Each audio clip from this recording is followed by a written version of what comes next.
First of all, if everyone could turn off all their mobile devices, that would be great. Anything that beeps or glows will be distracting to the actors and the audience members seated around you. Also, please be sure to keep the aisles clear. Actors will be using them frequently for entrances and exits. This show has a 15-minute intermission, during which time you are invited to meet us downstairs in the meeting room and have some tea and mingle. There is a content warning in your programs for abuse, violence, and death. If you need to step out at any time, please feel comfortable and confident taking care of yourselves. In the unlikely case of an emergency, please head out where you came in and await instructions by campus police or by fire department officials. And with all that being said, I hope you enjoy the bittersweet of this Shakespearean fruit, King Lear.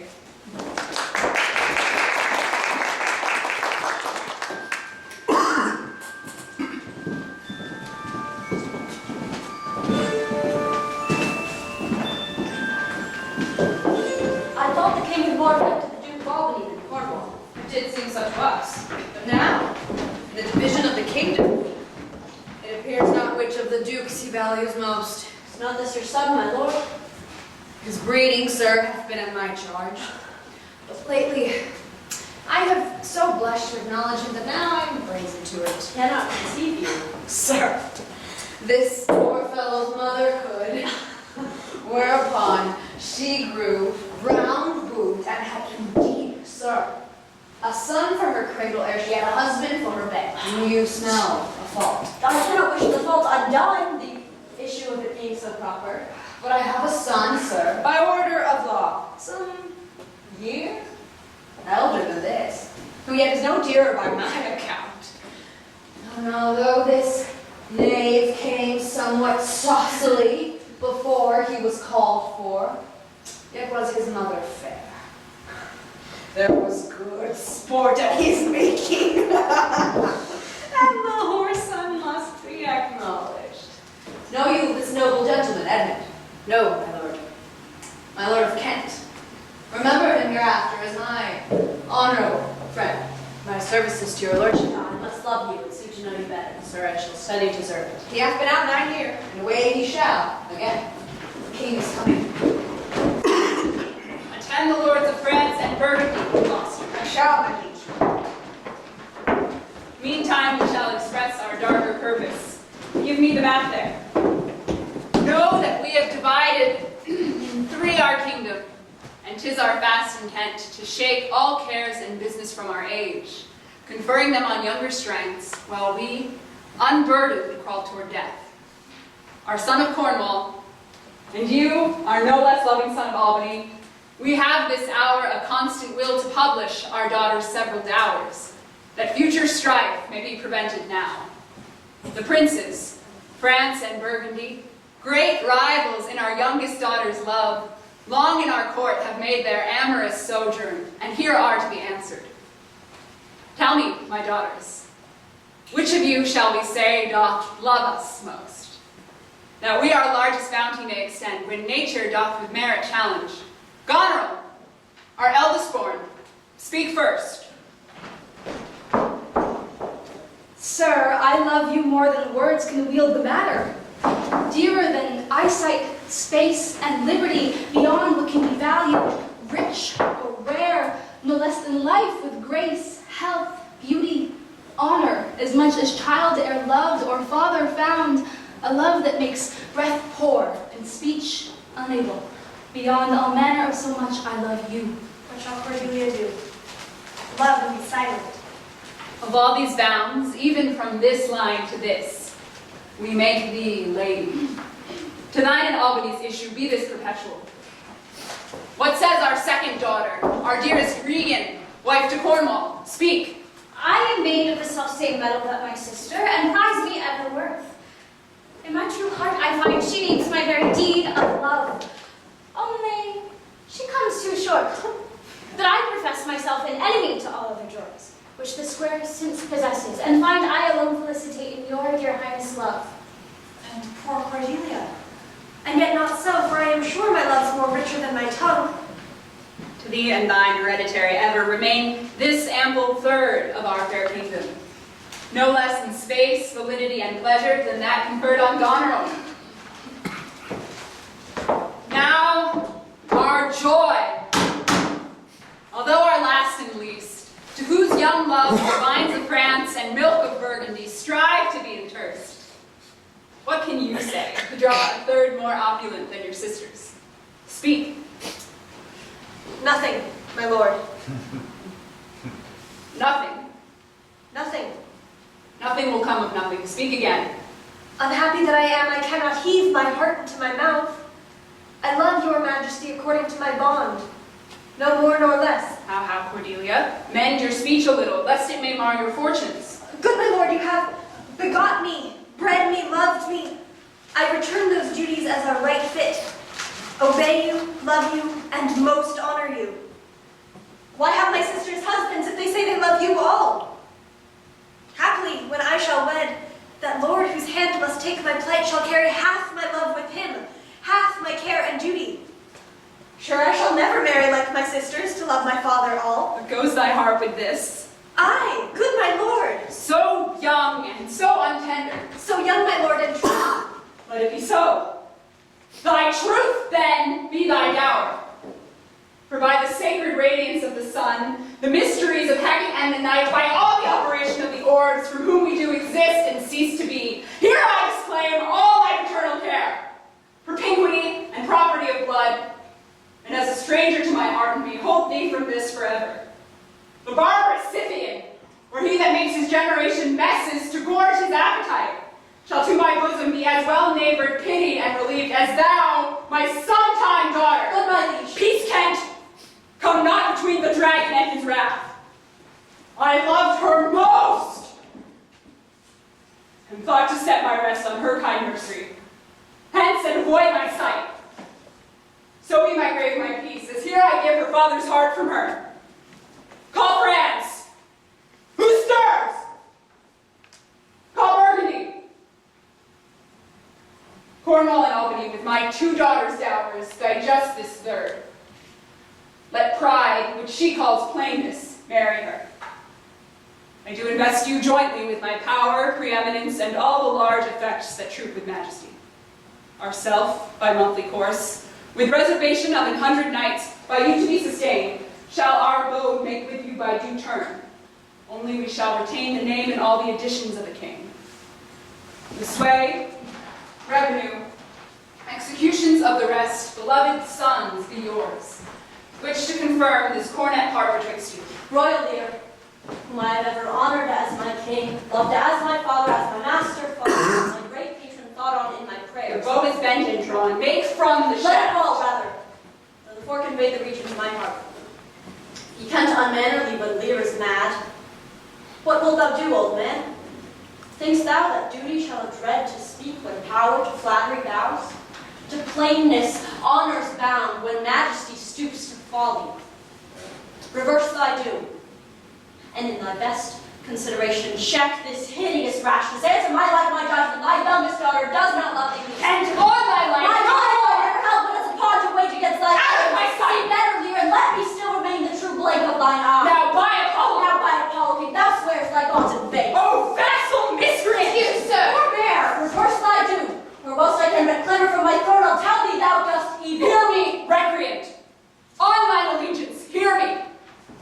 5 days we do allot thee for provision, to shield thee from diseases of the world, and on the 6th, to turn thy hated back upon our kingdom. If on the 10th day following thy banished trunk be found in our dominions, the moment is thy death. Away! By Jupiter, this shall not be revoked.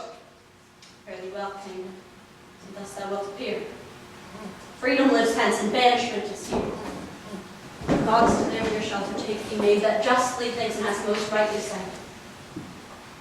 And your large speeches may your deeds approve, that good effects may spring from words of love.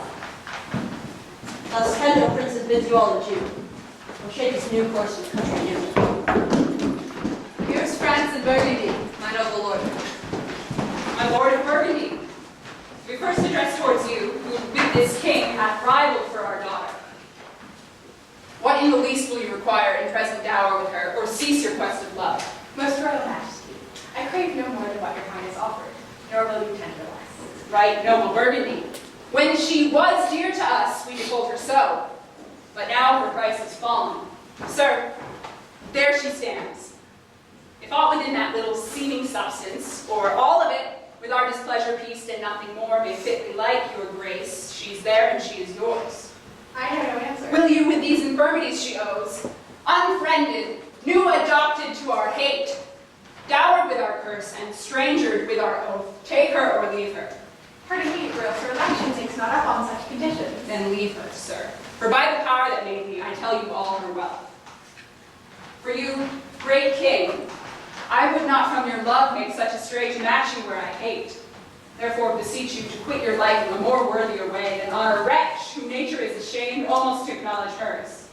'Tis strange that she that even but now is your best object, most best, most dearest, should in this trice of time commit a thing so monstrous to dismantle so many folds of favor. Sure, her actions must be of such a natural degree that monsters it, or your forevouched affection fallen into taint, which, to believe of her, is a faith that reason without miracle should never plan to be.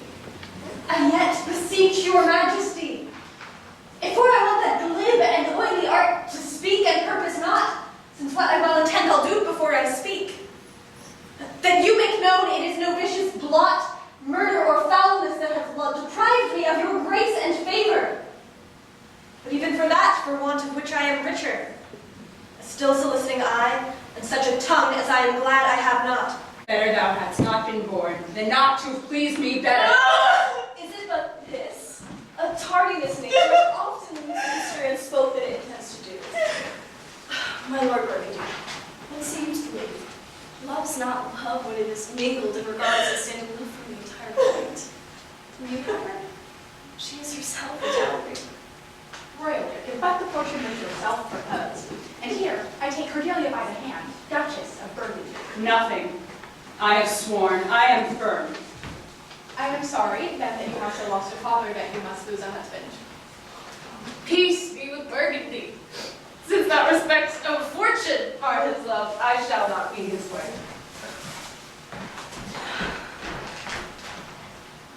Fairest Cordelia, thou art most rich being poor, most choice forsaken, most loved despised. Thee and thy virtues here I seize upon, be lawfully take up its cast away. Gods, 'tis strange that in the coldest neglect, my love should kindle to inflamed respect. Thy direless daughter, king, grant my chance, queen of us of ours, our fair France. Not all the dukes of Orange Burgundy by this unprized precious maiden of me. Now, bid them farewell. Though unkind, thou losest here better words to find. Thou hast her, France. Let her be thine, for we have no such daughter, nor shall ever see that face of hers again. Therefore be gone. Without our grace, our love, our benison. Come, noble Burgundy.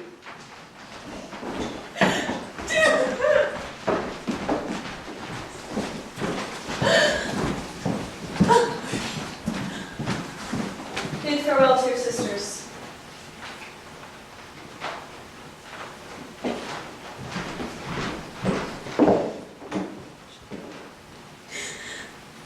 The jewels of our father.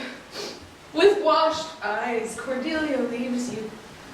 I know you what you are, and like a sister, am most loath to call your faults as they are named. Use well our father. To your professed bosoms I commit him, but yet, alas, stood I within his grace, I would prefer him to a better place. So, farewell to you both. Prescribe not us our duties. Let your study be to content your Lord, who hath received you at fortune's alms. You have obedience scanted, and well are worth the want which you have wanted. Time shall unfold what plated cunning hides, who cover faults at last, shame them derides. Well, may you prosper. Come, my fair Cordelia.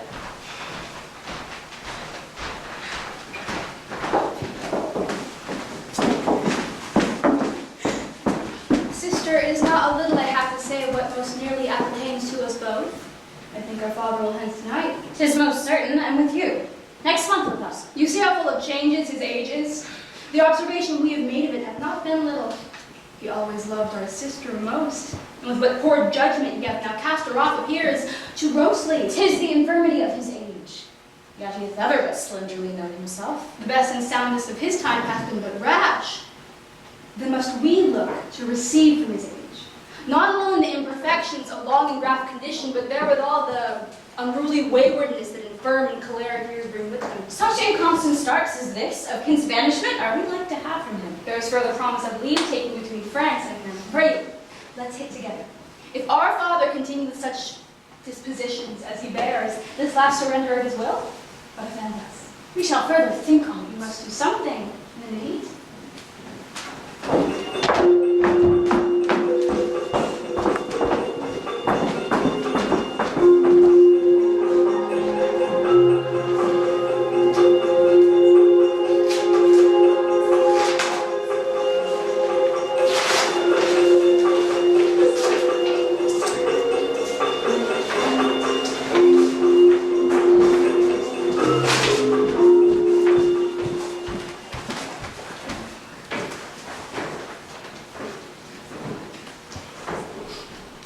Thou, nature, art my goddess.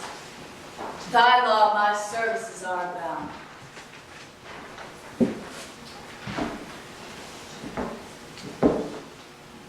Wherefore should I stand in the plague of custom and permit the curiosity of nations to deprive me, for that I am some 12 or 14 moonshines lag of a brother? Why, bastard, wherefore base, when my dimensions are as well compact, my mind as generous, and my shape as true as honest madam's issue? Why brand they us with baseness, bastardy, base? Who, in the lusty stealth of nature, take more composition and fierce quality than doth within a dull, stale, tired bed go to the creating a whole tribe of fops got between asleep and wake. Well then, legitimate Edgar, I must have your land. Our father's love is to the bastard Edmund as to the legitimate. Fine word, legitimate. Well, my legitimate, if this letter speed and my invention thrive, Edmund the base shall top the legitimate. I grow, I prosper. Now, gods, stand up for bastards. Kent banished us, and France and Colin parted, and the king gone tonight. Prescribed his power. Edmund, Oh now, what news? so please your lordship, madam. Why so earnestly seek you to put up that letter? I know no news, my lord. What paper were you reading? Nothing, my lord. What needed then that terrible dispatch of it into your pocket? Come, the quality of nothing hath no such need to hide itself. Let's see, if it be nothing, I shall not need spectacles. I beseech you, sir, pardon me. It is a letter from my brother, the contents of which I have not all o'erread, and for so much as I have perused, I find it not fit for your o'erlooking. Give me the letter, sir. I shall offend whether to detain or give it.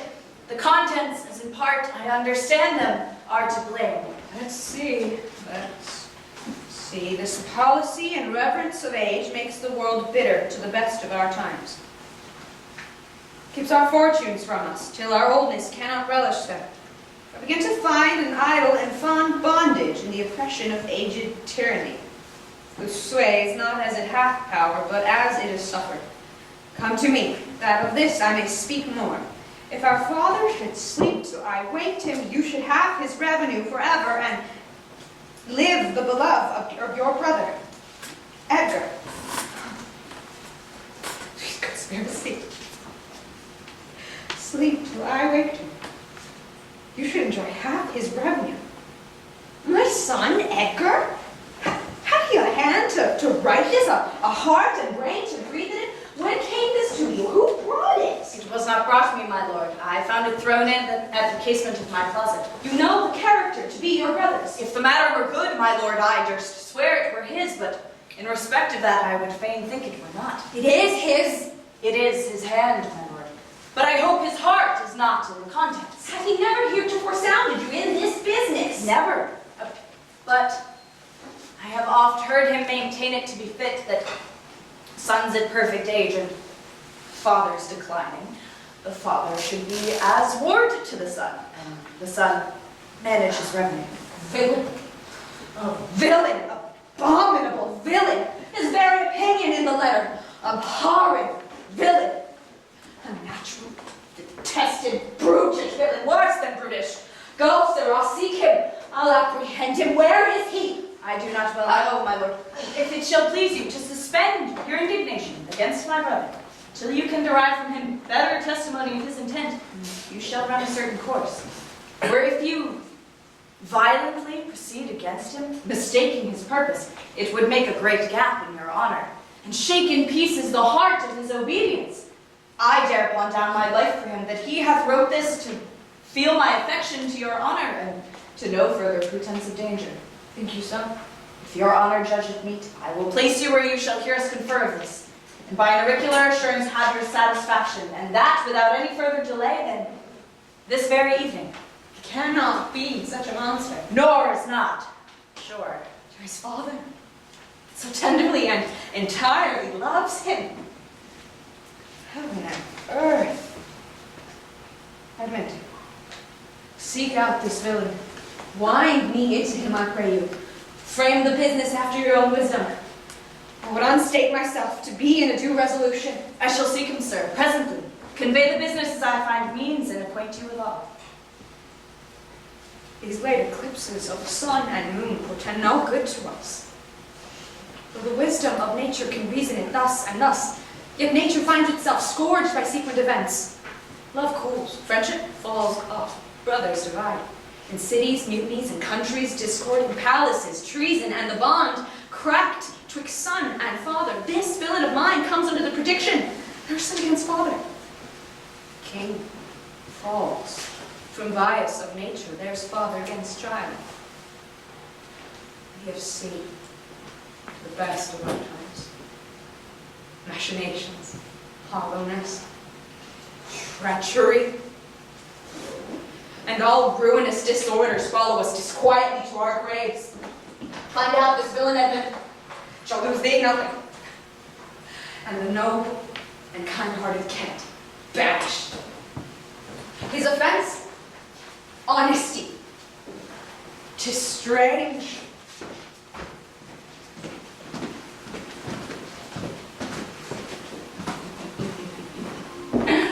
This is the excellent foppery of the world.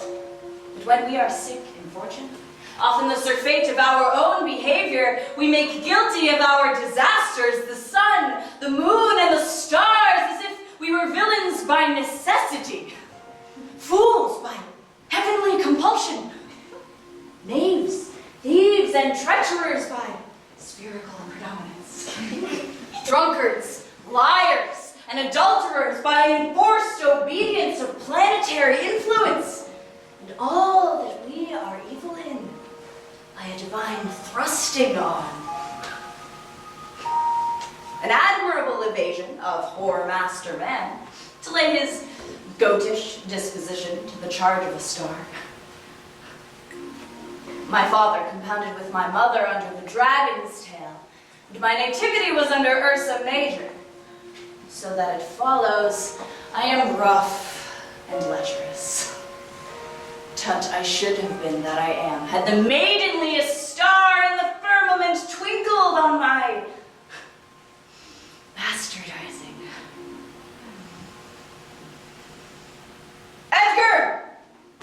And Hattie comes like the catastrophe of the old comedy. My cue is villainous melancholy. And with a sigh, like Tom o' Bedlam.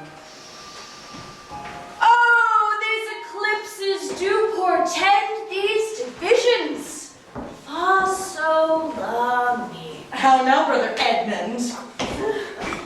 serious contemplation are you in? I am thinking, brother, of a prediction I read this other day. What should follow these eclipses? You busy yourself about that. I promise you, the effects he writes of succeed unhappily, as of unnaturalness between the child and the parent. Death, dearth, disillusions of ancient amenities, divisions in state, menaces and maledictions against kings and nobles, needless diffidences,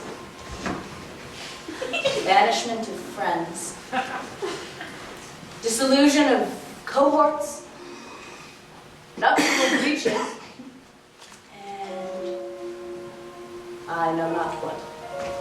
How long have you been sectary astronomical? Come. When saw you my father last? Why did I come by? Spake you with him? I 2 hours together. Parted you in good terms? Found you no displeasure in him, by word or countenance? None at all. You think yourself where you may have offended him. And at my entreaty, forbear his presence till some little time hath qualified the heat of his displeasure, which at this instant so rageth in him that with the mischief of your person it would scarcely allay. Some villain hath done me wrong. That's my fear. I pray you have a continent forbearance till the spite of his rage goes slower. And as I say, retire with me to my lodging, from whence I will fitly bring you to hear my lord speak. Pray you will go. There's my key. If you do stir abroad, go armed. Armed, brother! Brother, I advise you to the best. Go armed. I am no honest man if there be any feeling towards you. I have told you what I have seen and heard, faintly, not like the image and horror of it. Pray you away. Shall I hear from you anon? I do serve you in this business.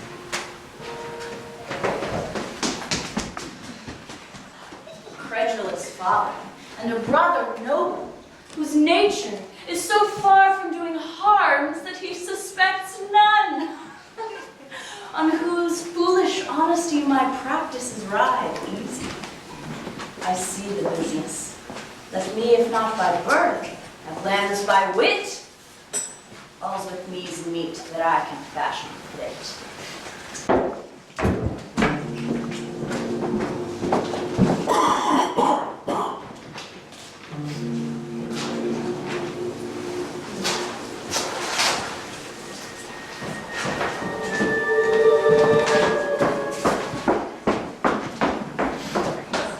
Did my father strike my gentleman for the chiding of his fool? Yes, madam. By day and night he wrongs me. Every hour he flashes into one gross crime or other that sets us all at odds. I'll not endure it. His nights grow riotous, and himself upbraids us on every trifle. When he returns from hunting, I will not speak with him. Say I am sick. He's coming, madam, I hear him. Put on whatever very negligence you please, you and your fellows. I'll have it come to question. If he dislike it, put him to our sister, whose mind and mine I know and that are one, not to be overruled. Idle old man, that still manage those authorities that he hath given away. Now by my life, old fools are babes again, and must be used with checks as flatteries when they have seen abuse. Remember what I tell you. Well, madam.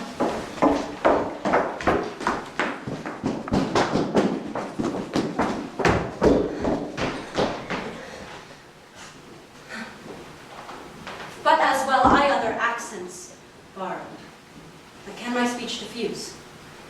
My good intent may carry through itself to that full issue for which I raised my likeness.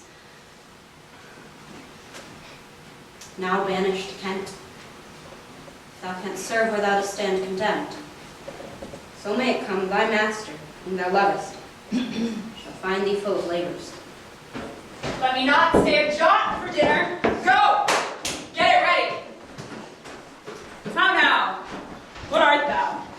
A man, What dost thou profess? What wouldst thou with us? I do profess to be no less than I seem, to serve him truly that will put me in trust, to love him that is honest, to converse with him that is wise and says little, to fear judgment, fight when I cannot choose, and to eat no fish.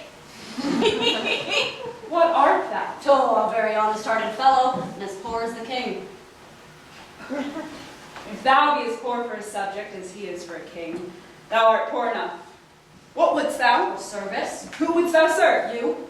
Dost thou know me, fellow? No, sir. But you have that in your countenance which I would fain call master. What's that? Authority? What services canst thou do? Well, I can keep honest counsel, ride, run, mark curious tale in telling it, deliver a plain message bluntly. That which other men are qualified for, I am fit in, and the best of me is diligence. How old art thou? Oh, not so young to love a woman for singing, nor so old to don't own her for anything. I have years on my back, 48. Follow me. Thou shalt serve me. If I like thee no worse after dinner, I will not part from thee yet. Dinner! Oh, dinner! But where's my knave, my fool? Go you and call my fool hither. You, sirrah! Where's my daughter? So pleasing. What says that fellow there? Call the cop, pull back! Where's my fool? Ho! I think the world's asleep. How now? Where's that mongrel? He says, my lord, your daughter is not well. Well, why came not the slave back to me when I called him? Sir, he answered me in the roundest manner he would not. He would not. My lord, I know not what the matter is, but upon my judgment, your highness has not been treated with that ceremonious affection as you were wont. Sayest thou so? I beseech you, pardon me, my lord, if I be mistaken, for my duty cannot be silent when I think your highness wrong. I will look further into it. But where's my fool? I have not seen him this 2 days. Since my young lady is going into France, sir, the fool hath much pined away. No more of that. I have noted it well. Go you and tell my daughter I would speak with her. Go you! Call hither my fool! Oh, you, sir. You. Come you hither, sir. Who am I, sir? My lady's father. My lady's father? My lord's name? Your horse and dog, you slave, you cur. I am none of these, my lord. I beseech your pardon. Hast thou bandy looks with me, you rascal? Oh, let me stroke, my lord. My your face, foul player. I thank thee, fellow, thou servest me. No, rise away, I'll teach you differences. You will measure your lungs like the dead, tearing, but away, go to, have your wisdom so. Oh, no. Kindly name and thank thee, there's earnest of thy service. Let me hire him too. How now, my pretty knave? How dost thou? Oh, Sirrah, you must needs take my symbols. Why, fool? Why, this fellow's banished 2 aunts' daughters, and done the 3rd a blessing against her will. If you follow him, you must needs wear my symbols. Take heed, sir, of the whip. Truth's a dog must to kennel. He must be whipped out while Lady the Brock may stand by the fire and stink. A pestilent gall to me. Sirrah, I'll teach thee a speech. Oh, do.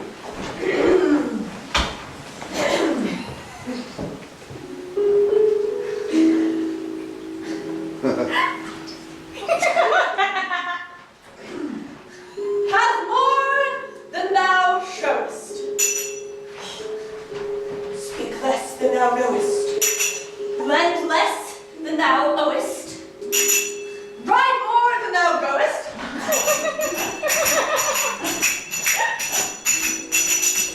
Learn more than thou trowest.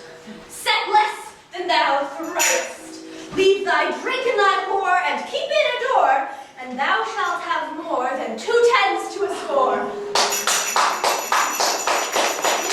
Nothing, fool. Can you make no use of nothing, Nuncle? Why, no, boy. Nothing can be made out of nothing.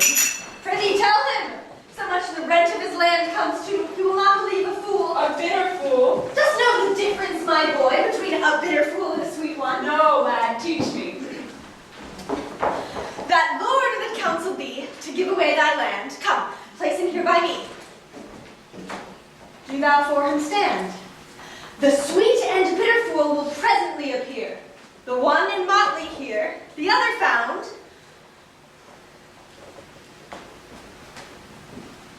Out there. Dost thou call me fool, boy? All thy other titles thou hast given away. That thou was born with. This is not altogether fool, my lord. No, faith, lords and great men will not let me.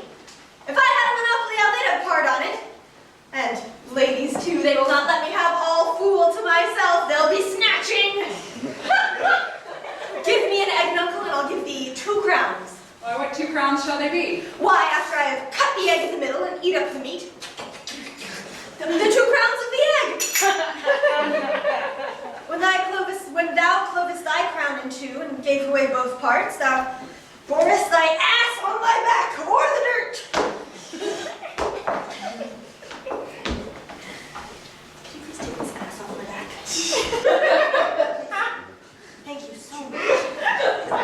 Thou hadst little wit in thy bald crown when thou gavest thy golden one away. If I speak like myself in this, let him be whipped that first finds it so. When wert thou wont to be so full of song, sirrah? I have used it, uncle, ever since thou madest thy daughters thy mothers. Once thou gavest them the rod. You take the rod and climb off my joke, thank you. Puts down thine own breeches. Prithee, uncle, keep a schoolmaster that can teach thy fool to lie. I would fain learn to lie. And you lied, sirrah. We'll have you whipped. I marvel what kin thou and thy daughters are. Thou have me whipped for speaking true, thou have me whipped for lying, and sometimes I am whipped for holding my peace. I had rather be any kind of thing than a fool. And yet I would not be thee, uncle. Thou hast pared thy wits of both sides and left nothing in the middle. Here comes the parents. Come now. Done. What makes that frontlet on? Methinks you are too much of late with the frown. Thou wast a pretty fellow, thou hadst no need to care for her frowning. Now thou art an O without a figure. I am better than thou art now, I am a fool. Thou art nothing. Yes, forsooth, I will hold my tongue, so your face bids me. You say nothing. Not only, sir, this your all-licensed fool, but other of your insolent retinue do hourly carp and quarrel, breaking forth in rank and not to be into riots. Sir, I had thought of making this well known unto you to have found a safer dress, but now grow fearful by what yourself too late have spoke and done, that you protect this course, and put it on by your allowance, which if you should, the fault would not escape censure, nor the redress of sleep, which in the tender of a wholesome wheel might in their working do you that offense, which else were shame, that the necessity would call discreet proceeding. For you trow, uncle, the hedge sparrow fed the cuckoo so long that it had its head bit off by it young. So out went the candle, and we are left darkling. Are you our daughter? Come, sir, I would you would use that good wisdom whereof I know you are fraught, and put away these dispositions that of late transform you from what you rightly are. May not the cart know, when may not the ass know when the cart draws the horse? Whoop, jug! I love thee.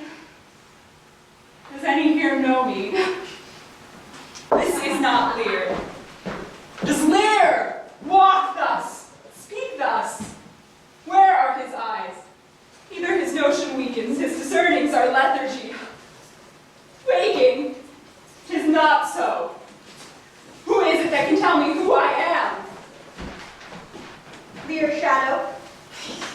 I would learn that. For by the marks of sovereignty, knowledge, and reason, I should be false persuaded I had daughters. I will make an obedient father. Your name, fair gentlewoman? This admiration, sir, is much the savor of other your new pranks. I do beseech you to understand my purposes aright. As you are old and reverend, you should be wise. Here do you keep 100 knights and squires, men so disordered, so debauched and bold, that this our court, infected with their manners, shows like a riotous inn. The shame itself doth speak for instant remedy. Darkness and devils. Saddle my horses, call my train together. Degenerate bastard, I'll not trouble me. Yet have I left a daughter. You strike my people and you disordered rabble make servants of their betters. Woe that too late repents. Oh, sir, are you come? Is it your will? Speak, sir. Ingratitude, thou marble-hearted fiend, more hideous when thou show'st thee in a child than the sea monster. Detested kite, thou liest. My train are men of choice and rarest parts, that all particulars of duty know, and in the most exact regard support the worships of their name.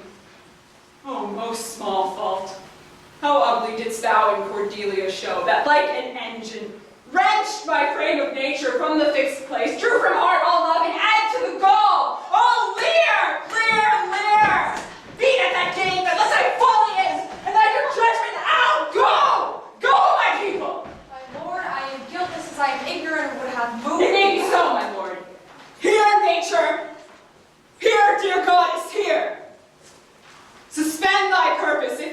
intend to make this creature fruitful.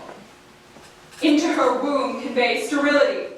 Dry up in her the organs of increase, and from her derogate body never spring a babe to honor her. If she must teem, create her child of spleen, that it may live and be a disnatured torment to her.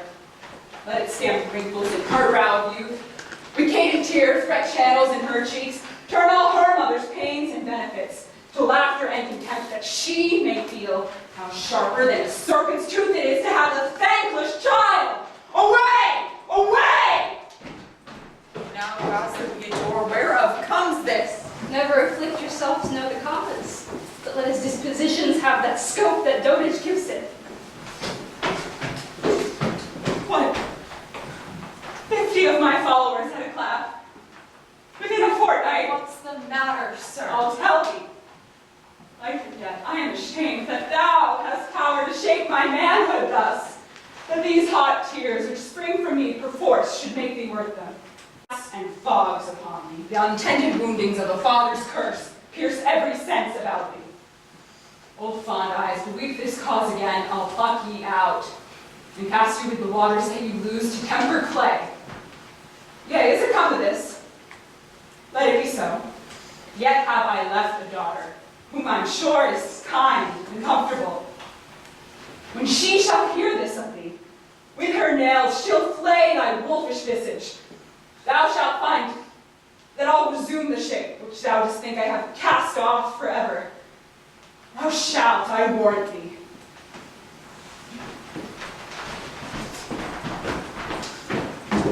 Do you mark that, my lord? Cannot be so partial, nor else with great love pray you content. What Oswald ho! What Oswald ho! You, sir, more knave than fool, after your master. Uncle Lear, Uncle Lear! Tarry and take the fool with thee! This man hath had good counsel. 100 knights. 'Tis politic and safe, let him keep at point 100 knights. Yes, that every dream, each wish, each fancy, complaint, dislike. He may guard our dotage with their powers and hold our lives at mercy. Oswald, I say! Oh, you may fear too far. Safer than trust too far. What he hath uttered, I have written my sister, and she sustained him and his 100 knights when I have showed thee unfitness. Now, Oswald, what have you with that letter to my sister? Yes, madam. Take you some companion and await a horse, and inform her full of my particular fear. How far your eyes may pierce, I cannot tell. Striving to better oft we mar as well. Nay, Well, the event.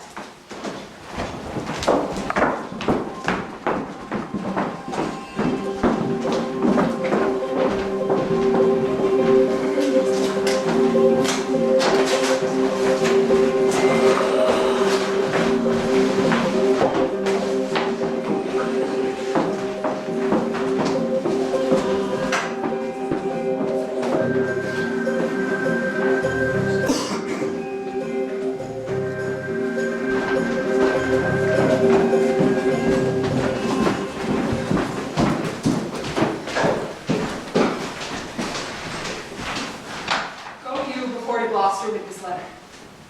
Acquaint my daughter no further with anything you know that comes from her demand out of the letter.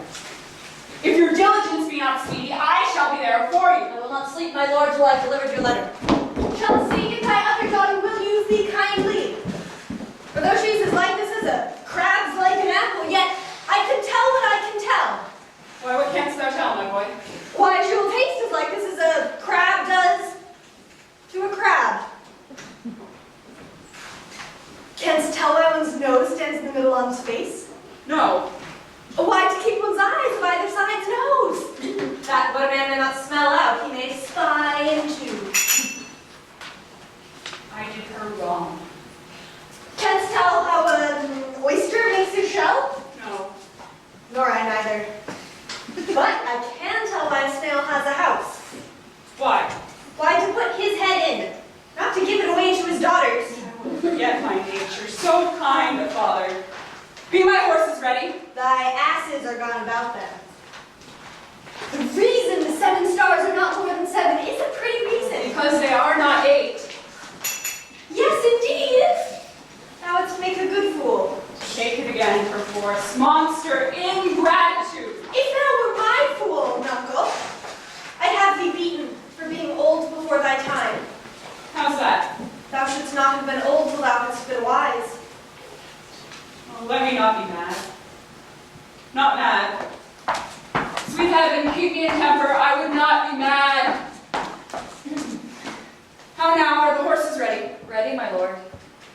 Come, boy.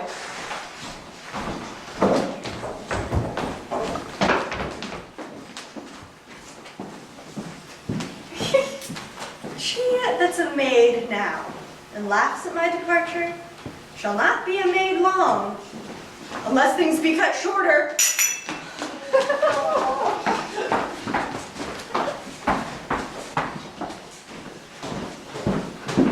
Safety, Curate and you, sir. I've written to your father and given him notice that the Duke of Cornwall and his Duchess will be here with him tonight. How comes that? Have you heard of the news abroad? No? I pray you what of it? Have you heard of no wars towards twixt the Dukes of Cornwall and Albany?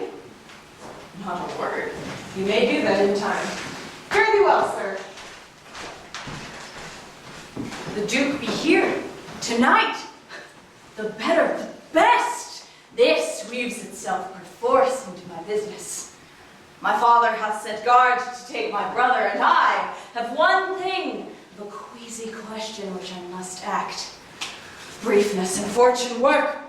Brother, a word, descend!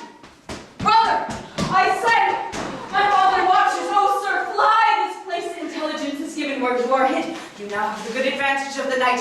Have you not spoken against the Duke of Cornwall? He's coming hither, now, in the night, in haste, and Regan with him. Have you nothing spoke upon the party against the Duke of Albany? Advise her. I am sure on it, not a word. I hear my father coming. Pardon me, in cunning I must draw my sword upon you. Draw! Seem to defend yourself. Oh, now quit you well. Yield. Come along, my father. Light! Ho here! Fly, brother! Torches! Torches! So farewell! Some blood drawn on me would beget opinion. My more fierce endeavor. I have seen drunkards do more than this in sport. Father! Father! Stop! Stop! No help! Where's the village? Fled this way, sir, where by no means you could Go after. By no means what? persuade me to the murder of your lordship. But that I told him, the revenging gods gainst parasites did all their thunders bend. Seeing how low and opposite I stood to his unnatural purpose, in fell motion, with his prepared sword, charges home my unprovided body, lanced mine arm. But when he saw my best alarmed spirits, bold in the quarrel's right, roused to the encounter, full suddenly he fled. Let him fly far. Not in this land shall he remain uncaught. The Duke, my master, comes tonight. By his authority, I will say it. That he who finds him will deserve our thanks, bringing that murderous coward to the stake. He that conceals him death. I threatened to discover him. He replied, "Thou unpossessing bastard, dost thou think if I would stand against thee with the proposal of any trust, virtue, or worth in thee make thy words faith? No.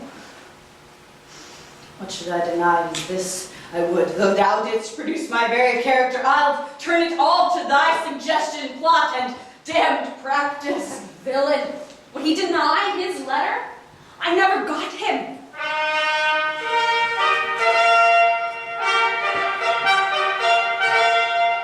The Duke's trump. I know not why he comes. All ports I'll bar. The villain shall not escape. His picture I will send far and near, that all the kingdom may have due note of him. And of my land, loyal and natural boy, I'll work the means to make thee capable. How now, my noble friend? You have fast come, I have heard strange news. How dost, my lord? Oh, madam, my heart is cracked, it's cracked. What? Did my father's God soon seek your life? He whom my father named. Edgar? Lady, shame would have it hid. Was he not companion with the riotous knights that tend upon my father? Yes, madam, he was of that consort. No marvel that though he were ill-affected, 'tis they who put him on the old man's death, to have the expense and waste of his revenue. I have this present evening from my sister been informed of them. And they shall come sojourn at my house. I'll not be there. Nor I, should ye begin. If ye shall never more be feared of doing harm. For you, Edmund, whose virtue and obedience doth in this instance so much commend itself, you shall be ours. Natures of such deep trust we shall much need. You, we first seize on. I shall serve you, sir. For him I thank your grace. You know not why we came to visit you. Our father came first, so hath our sister of differences. Our good old friends, Lay comfort to your bosom. Bestow your needful counsel on our business. And to serve you, madam. your graces are right welcome.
Sir, being his knave, I will.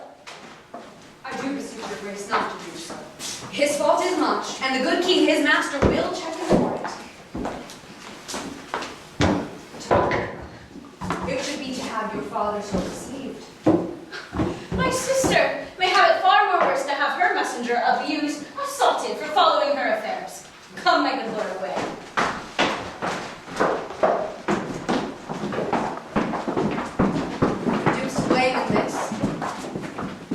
Ill taken.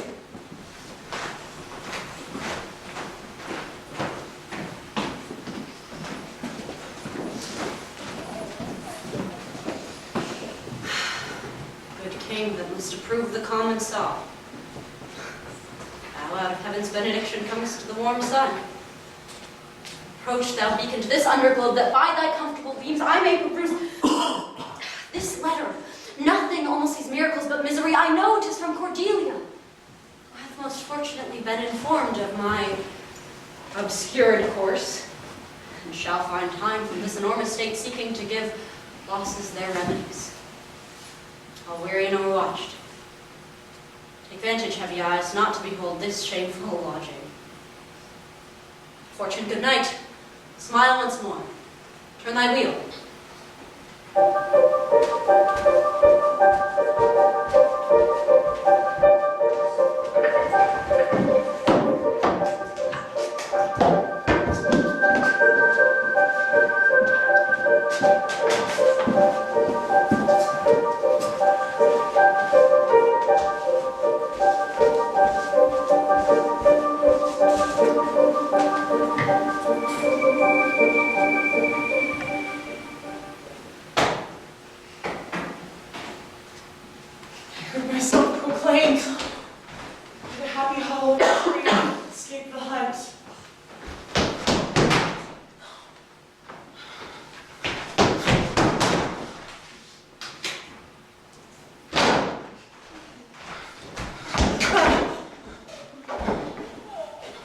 Is free, no place. Else I may escape, I will preserve myself, and the thought to take the basest and most poorest shape that ever penury and contempt of man brought near to beast.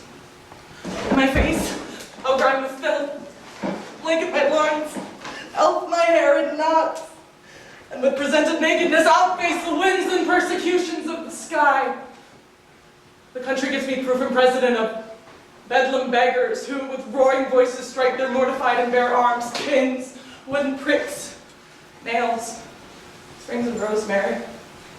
But this horrible object from farms, poor pelting villages, sheep cotton mills, sometime with lunatic bands, sometime with prayers, enforce their charity. Poor Tullygog, poor Tom. Not something yet. Edgar, I nothing am.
Gave me cold looks, and meaning here the other messenger, being the very fellow that of late displayed so saucily against your highness, having more man than wit about me, drew. Your son and daughter found the trespass worth the shame which here it suffers. How this mother swells up toward my heart. Where is this daughter? Well, here, sir, with your own within. Follow me not. All that follow their noses are led by their eyes, but blind men. And there's not a nose among 20 that can smell him that's stinking. When a wise man gives thee better counsel, give me mine again. I would have none but knaves follow it, since a fool gives it. That sir which serves and seeks to gain and follows but for form, will pack when it begins to rain and leave thee in the storm. But I will tarry, the fool will stay, and let the wise man fly. The knave turns fool, the runs away, the fool no knave, her died. Where learned you this, fool? Not in the stocks, fool. Deny to speak with me. They are sick. They are weary.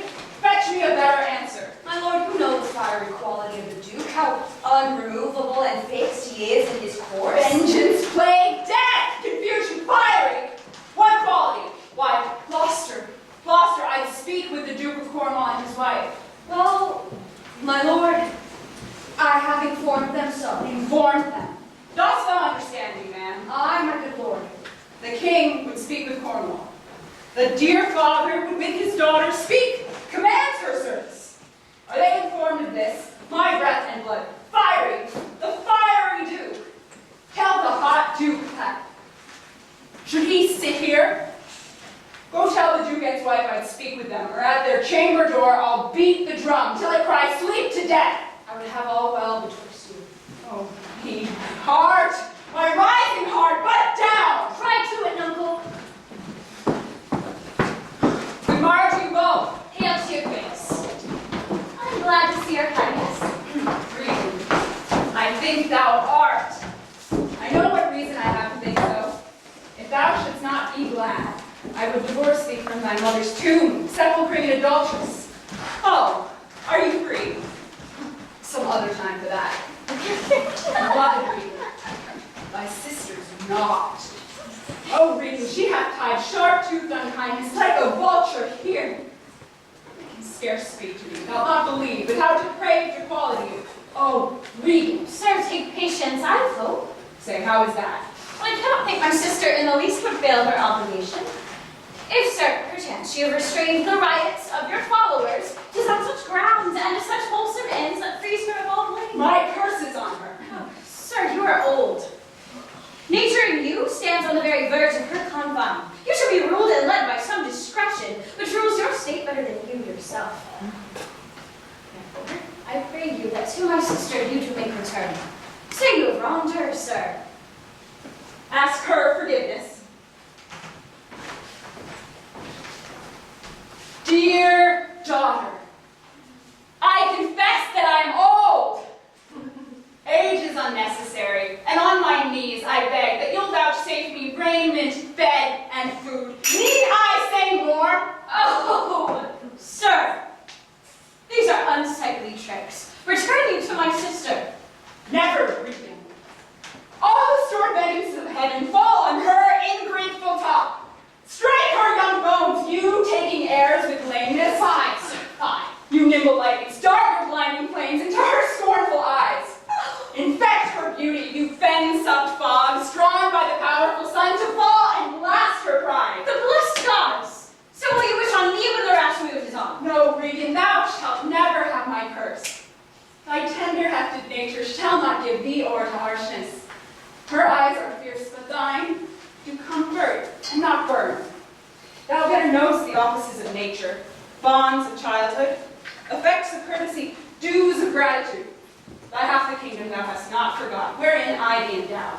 Good sir, to the purpose. Who put my man in the stocks? What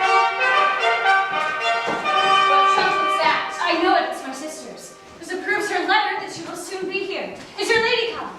This is a slave, whose easy borrowed pride dwells in the fickle grace of her he follows. Out, varlet, from my sight! What means your grace? Who stalked my servant? Oh, Regan, I have good hope thou didst not know on't. But who comes here? Oh, heavens! Art not ashamed to look upon this beard? Oh, Regan, wilt thou take her by the hand? Why not by the hand, sir? How about it then? Oh, sides, you are too tough. Will you get hold? How came my man in the stocks? I sent him there to serve his own soldiers to serve much less advanced. You? Did you? Pray you, father, being weak, seems so. If, till the expiration of your month, you will return and sojourn with my sister, dismissing half your train, come then to me. Return to her. And 50 men dismissed. No. Rather I abjure all roofs and choose to wage against the enmity of the air. Necessity's sharp pinch, return with her. Why, the hot-blooded France that dowerless took our youngest born. I could as well be brought to knee his throne, and squire-like, pen clench and beg to keep base life afoot, return with her. Persuade me rather to be slave and sumpter to this detested groom. At your choice, sir. My pretty daughter, do not make me mad. Farewell, my child, I'll not trouble thee. But yet thou art my flesh, my blood, my daughter. Or rather a disease that's in my flesh, which I must needs call mine. Thou art a boil, a plague sore, an embossed carbuncle in my corrupted blood. But I'll not chide thee. Let shame come when it will, I do not call it. I can be patient. I can stay with Brigitte. I and my 100 knights. Not altogether so. I looked not for you yet, nor am prepared for your fit welcome. Give ear, sir, to my sister. For those that mingle reason with your passion must be content to think you old, and so. But she knows what she does. Is this well spoken? I dare vouch it, sir. Why, 50 followers. Is not that well? Should you need of more? How in one house should many people under 2 commands hold amity? 'Tis hard, almost impossible. Why might not you, my lord, receive attendance from those she calls servants or from mine? Why not, my lord? Then, if they should chance to slap you, we could control them. Therefore, I pray you, no more than 5 or 20. To no more will I give place or purpose. I gave you all. And in good time we gave it. Made you my guardians, my depositaries. What, must I come to you with 5 and 20, and said you so? Say it again, my lord, no more with me. Wicked creatures, yet do look well favored when others are more wicked. I'll go with thee. Thy 50, I got double 5 and 20, and thou art twice her love. Hear me, my lord. What need you 5 and 20? 10 or 5 to follow in a house where twice as many have a command to tend you. What need 1? No reason not the need. Our basest beggars are in the poorest things, superfluous. You see me here, you gods, a poor old man, as full of grief as age, wretched in both. If it be you that stir these daughters' hearts against their father, fool me not so much to bear it tamely. Touch me with noble anger, and let not women's weapons, water drops, stain my man's cheeks. You think I'll weep? No! I'll not weep! I have full cause of weeping, but this heart shall break into 100,000 flaws, or ere I'll weep! Oh, fool. I shall go mad.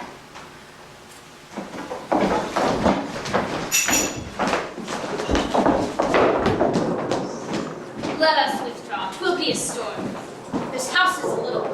The old man and his people cannot be well bestowed. 'Tis his own blame.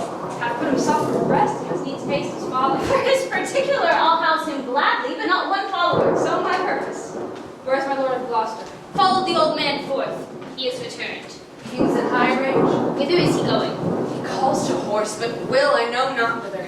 'Tis best to give him way. He leads himself. My lord, entreat him by no means to stay. Black the night comes on, and the bleak winds do sorely ruffle for many miles about. There's scarce a bush. No, sir. To willful men, the injuries that they themselves procure must be their schoolmasters. Shut up your doors. He is attended by a desperate trade, and those that should incense him to, being apt to have his ear abused, wisdom bids fear. Shut up your doors, my lord. 'Tis a wild night. My regan counsels well. Come out of the storm.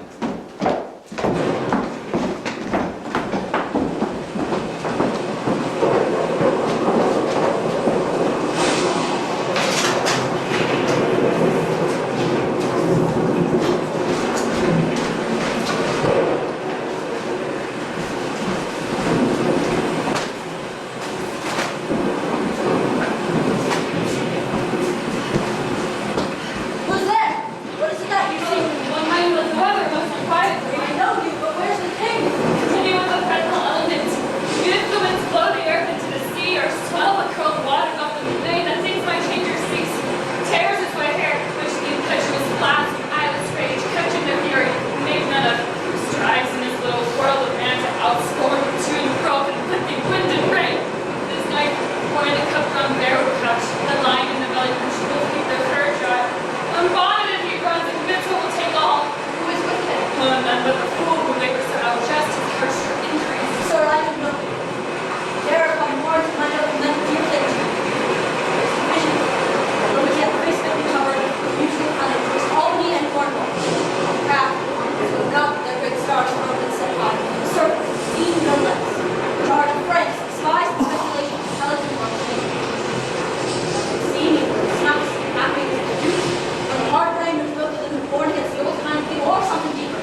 to our scattered people, who all rise in our night. Some of our residents are not quick to show the open man. Now to you. On my charge, you dare build so far to make your speech at Dover. There you shall find some that will thank you, making just report how unnatural and dramatic sorrow the king hath caused you to play. Now I am a gentleman of blood and Brigitte, come some knowledge and assurance offer this office to you. I will talk further with And no, do not. For confirmation that I am much more than my outlaw, open this purse and take what it contains. If you shall see Cordelia, yes, fear not what you shall, but show her this ring, and she will tell you who your fellow is, and yet you do not know. If I own this store, I will go seek the king. Give me your hands. Have you no more to say? Few words, but you fact one not yet. We have found the king. But you don't pay not way all this. Be that first lights on and follow the other.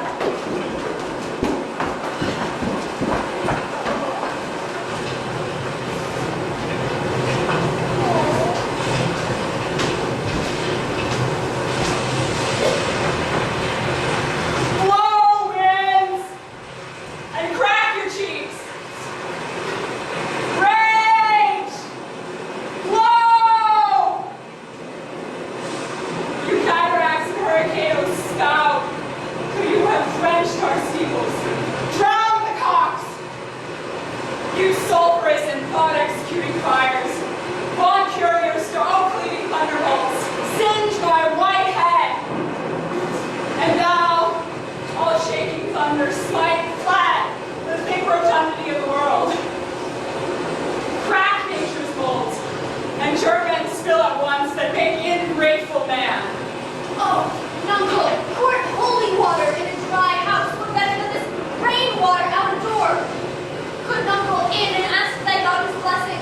Here's a knight pities neither wise man or fool. Rumble thy belly full, spit fire, spout rain! Your rain, wind, thunder, fire are my daughters. I tax not you, you elements, with unkindness. I never gave you kingdom, called you children.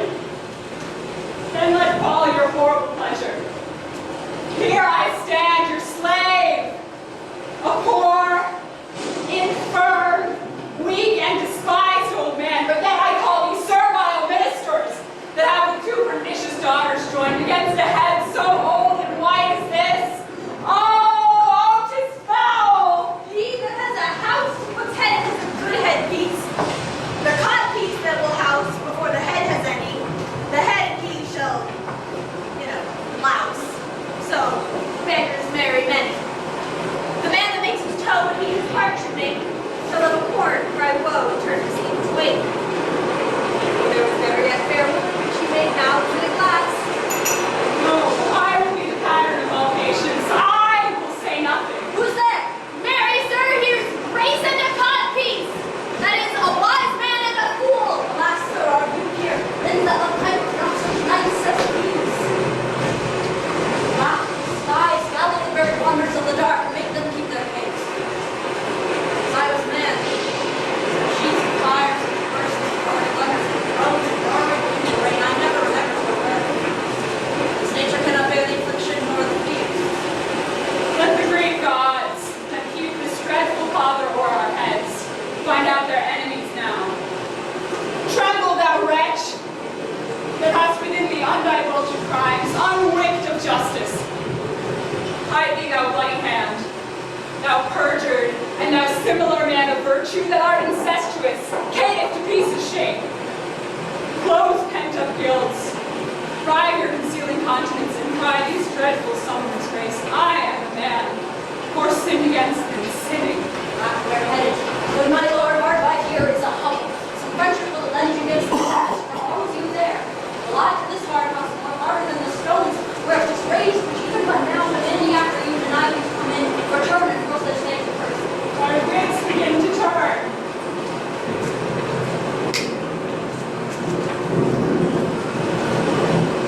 Come now, my boy.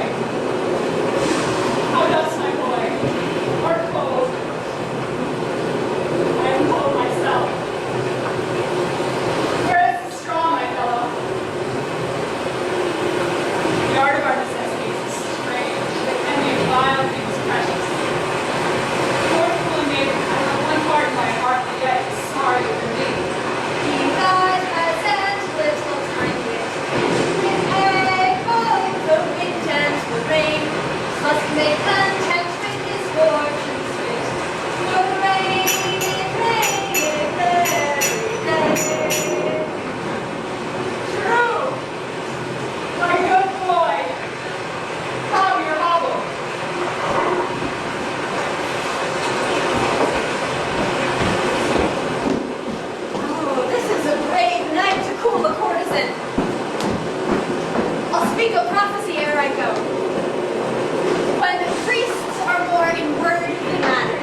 are their tailors' tutors.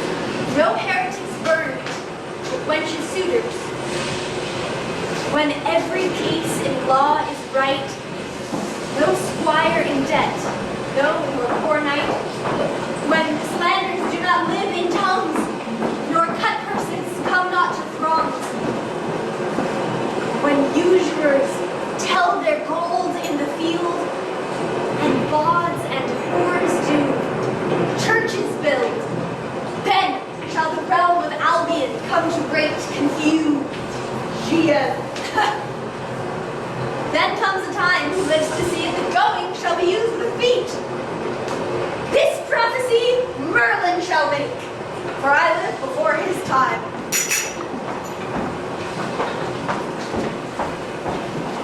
Alack, Edmund, I like not this unnatural dealing. When I desired relief, that I might relieve it, they took from me use of mine own house, charged me on pain of their perpetual displeasure, neither to speak of him, entreat to him, nor in any way pity him. Most savage and unnatural. Go to, say you nothing. There's a division betwixt the dukes tonight, and a worse matter than that. I received a letter this night, which is dangerous to be spoken. I've locked the letter in my closet. These injuries the king now bears will be revenged home. We must align ourselves to the king. I will go and truly believe him. Go you and maintain talk with the duke, that my charity be not of him received. Though I may die for it, as no less is threatened me. The king, my old master, must be relieved. There is some strange thing toward Edmund. Pray you, be careful.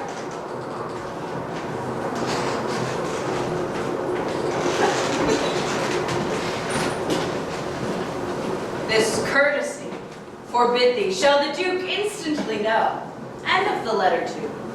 This seems a fair deserving, and must draw me that which my father loses, no less than all. The younger rises when the old doth fall.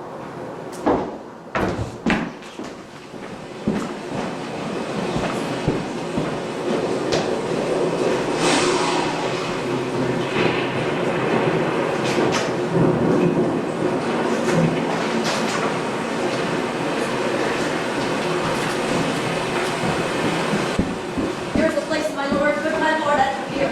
Cheer me of the old knights who rough from nature to your door. Let me alone. My lord, at the pier.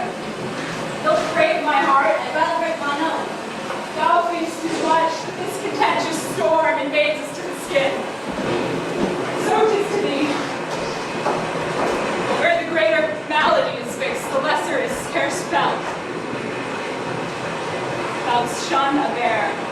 But if thy flight lay toward the raging sea, thou'st meet the bear in the mouth. And the mind's free, the body's delicate. This tempest in my mind doth from my senses take all feeling else, save what beats there. Filial ingratitude. Is it not as this now should tear this hand for lifting food to it? But I will punish home. No, I will weep no more. In such a night, to shut me out. Pour on, I will endure! In such a night as this, oh, Regan, Goneril, your poor, kind father, whose frank heart gave all. No, that way madness lies. No more of that, let me shun that. My lord, enter here. Prithee, go in thyself. Seek thy own ease. This tempest will not give me leave to ponder on things to hurt me more. Go away. Inboard, go first. You houseless poverty. Nay, get thee in. I'll pray and then I'll sleep.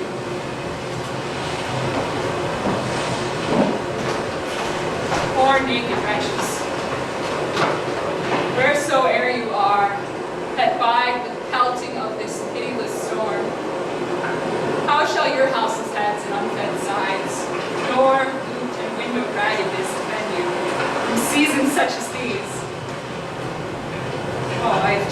too little care of this. Take physic pomp. Expose thyself to feel what wretches feel, that thou mayst shake the superflux to them, and show the heavens more just.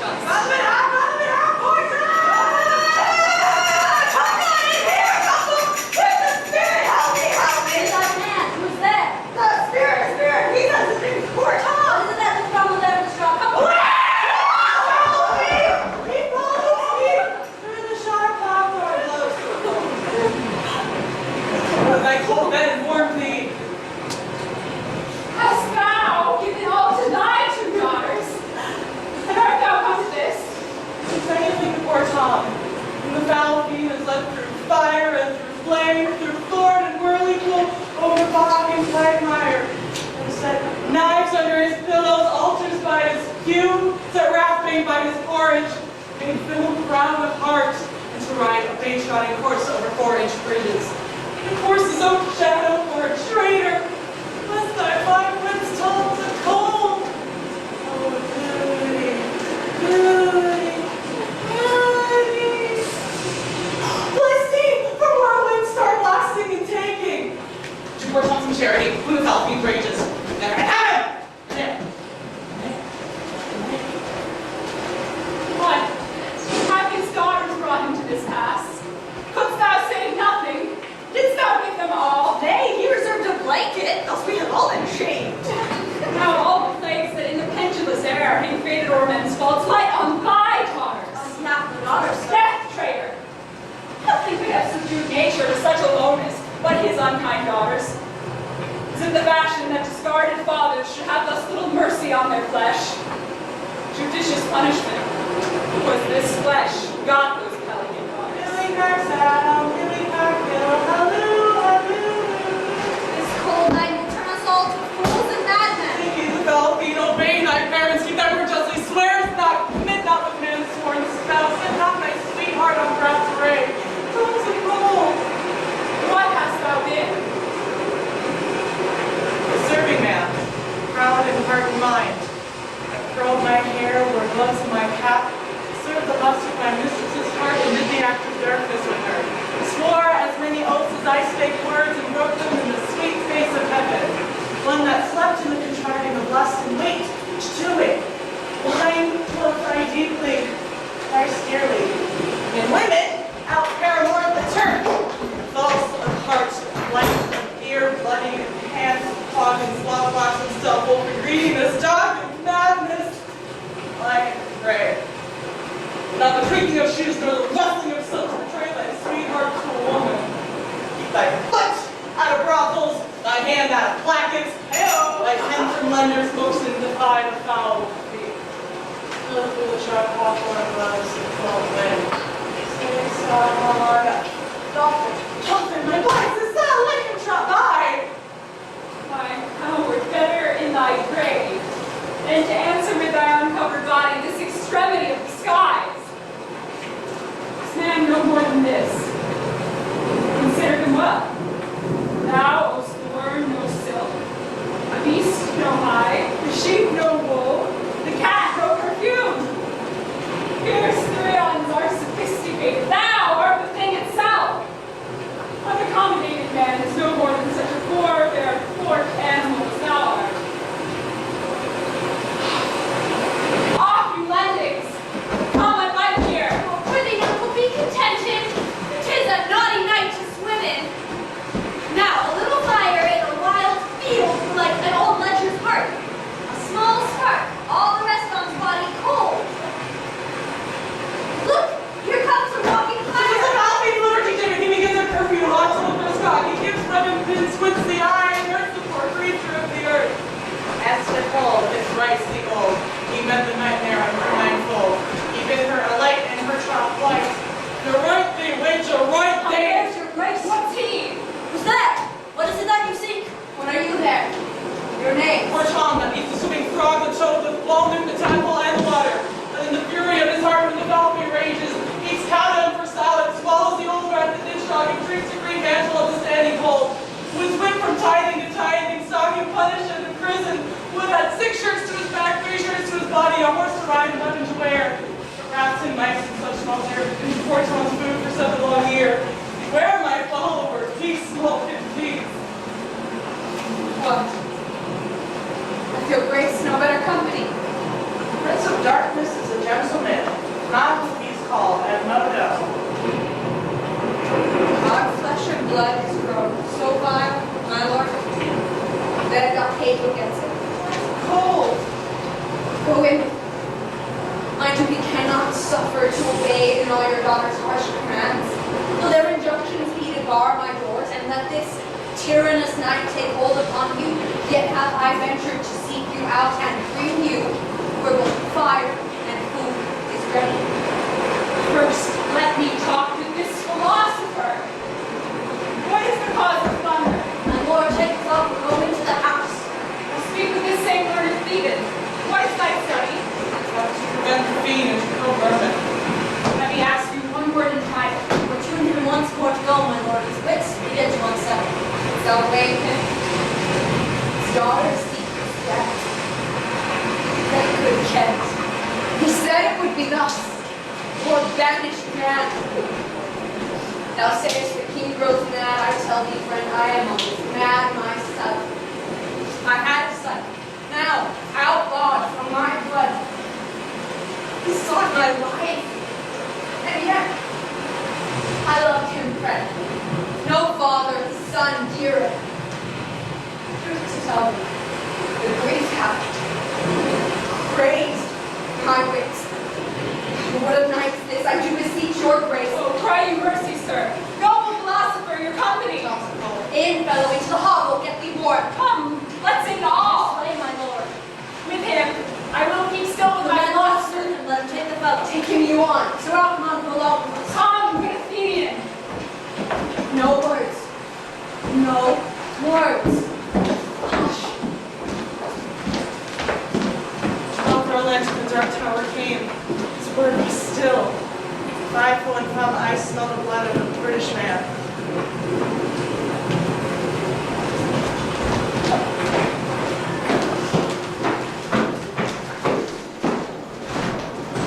I will have my revenge here, I suppose. How, my lord, I may be censured that nature thus gives way to loyalty.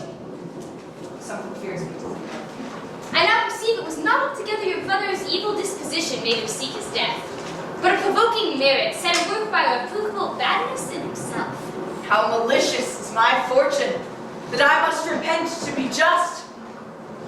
This is the letter he spoke of, which proves him an intelligent party to the advantages of France. Oh heavens, that this treason were not I the detector. Go with me to the Duchess. The matter of this paper be certain. You have mighty business in hand. True or false, it has made Theo have lost her. Seek out where thy father is, that he may be ready for our apprehension. If I find him comforting the king, it will stop his suspicion more fully. I will pursue in my course of loyalty, though the conflict be sore between that and my blood. I will lay trust in thee, and thou shalt find a dearer father in my love.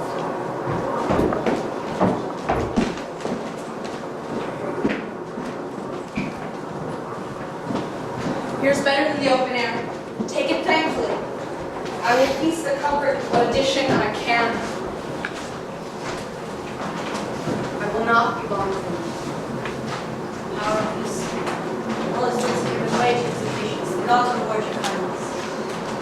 Tarot calls me and tells me Nero is an angler in the length of darkness. Pay innocent and beware the foul fiend. Tricky uncle, tell me whether a madman be a gentleman or a yeoman. King, a king. No! He's a yeoman that has a gentleman to his son. Or he's a mad yeoman that sees his son a gentleman before him. Have 1,000 with red, burning spits come hissing in upon them. Foul fiend bites my back. He's mad that trusts in the tameness of a wolf, a horse's health, a boy's love, or a poor's oath. Shall be done. I will arraign them straight. Come, sit thou here, most learned justicer. Now, sapient sir, sit you here. Now, you she-foxes. Look where he stands and glares. Wantest thou eyes a trial, madam? Come up with from Betsy to me. Her boat hath a leak, and she must not speak. Why she dares not come over to thee. Alvine haunts poor Tom in the voice of the nightingale. Oft chance cries when poor Tom stomach for 2 white herring. Croak not, black angel, I have no food for thee. Do you, sir, stand you not so amazed? Will you lie down and rest upon the cushions? We'll see their trial first. Bring in the evidence. Thou, robed man of justice, take thy place. And thou, his yoke fellow in equity, bench by his side. You are of the commission, sit you too. Let us deal justly. Sleepest or awakest, thou jolly shepherd? Thy sheep be in the corn, and from one blast of thy many mouth, thy sheep will come to no harm. Her, that is great. Arraign her first. 'Tis Goneril. Here I take my oath before this honorable assembly. She kicked the poor king, her father. Come hither, mistress. Is your name Goneril? She cannot deny it. Oh, cry mercy, I took you for a joint stool. Here's another, whose warped looks proclaim what store her heart is made on. Stop her there! Arms! Arms! Sword! Fire! Corruption in the place! False justicer, why hast thou let her escape? That's thy 5 wits. Pity, sir, where is the patience which thou hast so often to reclaim? My tears begin to take his heart so much they'll mar my counterfeiting. The little dogs and all, Tray, Blanche, and Sweetheart. See, they bark at me. I'll trouble throw his head at them. Abide, chickers! Be thy mouth or black or white, choose that poison if it bites. Mastiff, mayhound, or mongrel grim. Hound or spaniel, back or limb. Or bobtail, pike, or trundle tail. Tom will meet them weep and wail. For thine, thus, my head, thy gleam, the hatch and all are fled. Sissa! Come, march to waste fairs and market towns. For now my horn is dry. Let them anatomize Regan. See what breeds about her heart. Is there any cause in nature that makes these hard hearts? You, sir, I entertain for one of my 100. Only I do not like the fashion of your garments. You will say they are Persian attire, but let them be changed. Would my lord lie down and rest a while? Make no noise. Make no noise. Draw the curtain. So. We'll go to supper in the morning. So.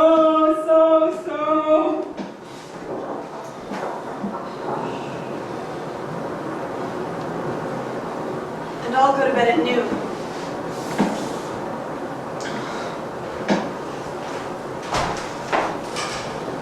Come hither, friend. Where is the king, my master? Here, sir, but trouble not, his wits are gone. Further, I prithee take him in thy arms. I have overheard a plot of death upon him. There is a litter ready. Lay him in it and drive toward Dover, where thou shalt meet both welcome and protection. Take up thy master. Thou shalt dally half an hour, his life and thine, and all who offer to defend him stand in assured loss. Take up. Take up. And follow me, that will to some provision give thee quick conduct. Rest of nature sleeps. This rest might yet abomb thy broken senses, which if convenience will not allow stand in hard cure. Come, help to bear thy master, thou must not stay behind. Come away.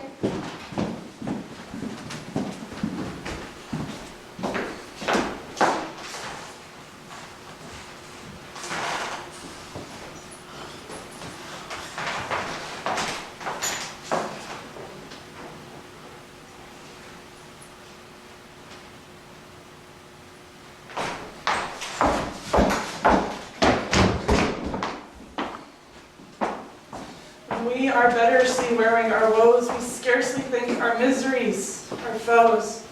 Who alone suffers most in the mind, leaving free things and happy shows behind. Much in the mind doth overskip, when grief has mates and bearing fellowship. How light and portable my pain seems now, which that which makes me bend, makes the king bow. Be childed as I fathered. Come away. Mark the high noise, and thyself bewray. when false opinions whose wrong thoughts defy thee, in thy just proof repeal and reconcile thee. The moral heaven tonight's escape the king, lurk, lurk.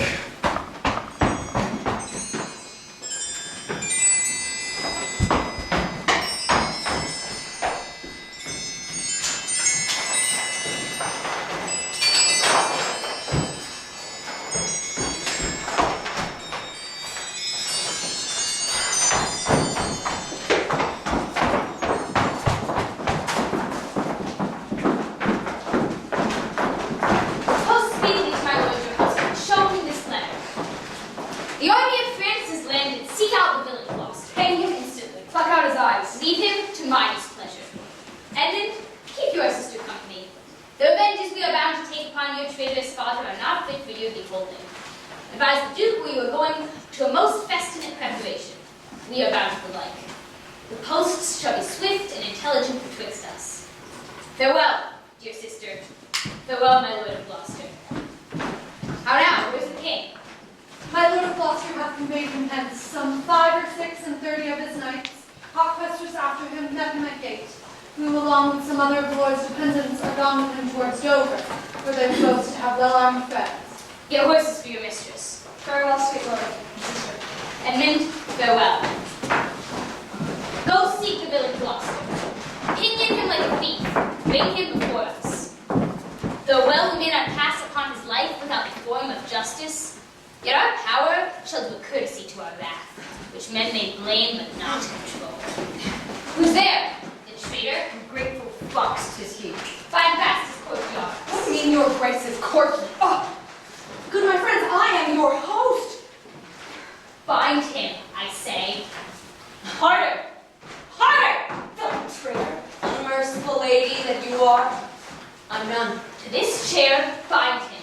Villain, thou shalt find Oh, 'tis most ignobly done to pluck me by the beard. So white, such a traitor. Naughty lady, these hairs which thou dost ravish from thy chin will quicken and accuse thee. I am your host. With robber's hands, my hospitable favors, you should not ruffle thus. What will you do? Come, sir. What letters did you lay from France? A simple answer, for we know the truth. And what confederacy have you with the traitors laid footed in the kingdom? Whose hands have you sent the lunatic king? Speak! I have a letter, guessingly set down, which comes from of a neutral heart and not from one opposed. Cunning and false. Where hast thou sent the king? To Dover. Wherefore to Dover? Was thou not charged at peril? Wherefore to Dover? Let me first answer that. I am tied to the stake, and I must stand the court. Wherefore to Dover, sir? Because I would not see thy cruel nails pluck out his poor old eyes, nor thy fierce sister and his anointed flesh-stick boorish fangs. The sea, with such a storm as his bare head and held black night endured, would have buoyed up and quenched the stellar fires. Yet poor old man, he hoped the heavens to rain. If wolves had at thy gates howled that stern night, thou shouldst have said, good porter, turn the key. All cruels else subsided. But I will see the winged vengeance overtake such children. Seat shalt thou never. Fellows, hold the chair. How these eyes of thine will set my foot. He that will think to live till he be old, give me some help. Ah! Oh, cruel! Oh, you God!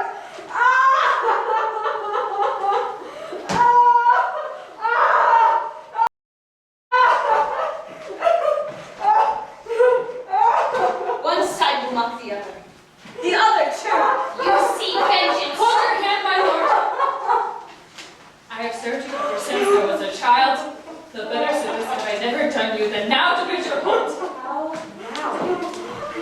If I did wear a beard upon your chin, I'd shake it on this quarrel. What do you mean? My villain. Nay then, come on and take the chance of anger.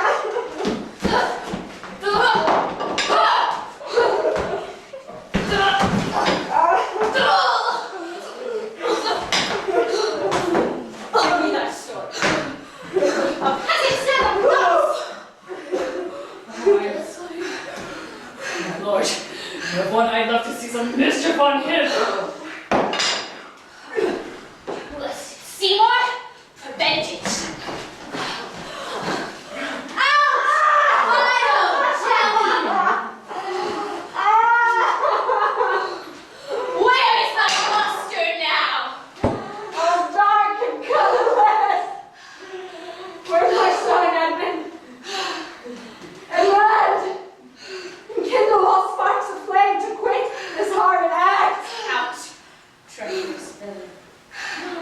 Thou callest on him that hates thee. Was he who told us of thy treachery? He who's too good to pity thee. Oh, and Edgar was abused. Oh, kind God, forgive me that, and prosper him. Thrust him out of gates. Let him smell his way to Dover. How now, my lord? I have received him. Follow me, lady. Do not the eyeless villain who led a slave upon the dunghill. Kindly come, sister vegan. I plead a peace. Give me your arm.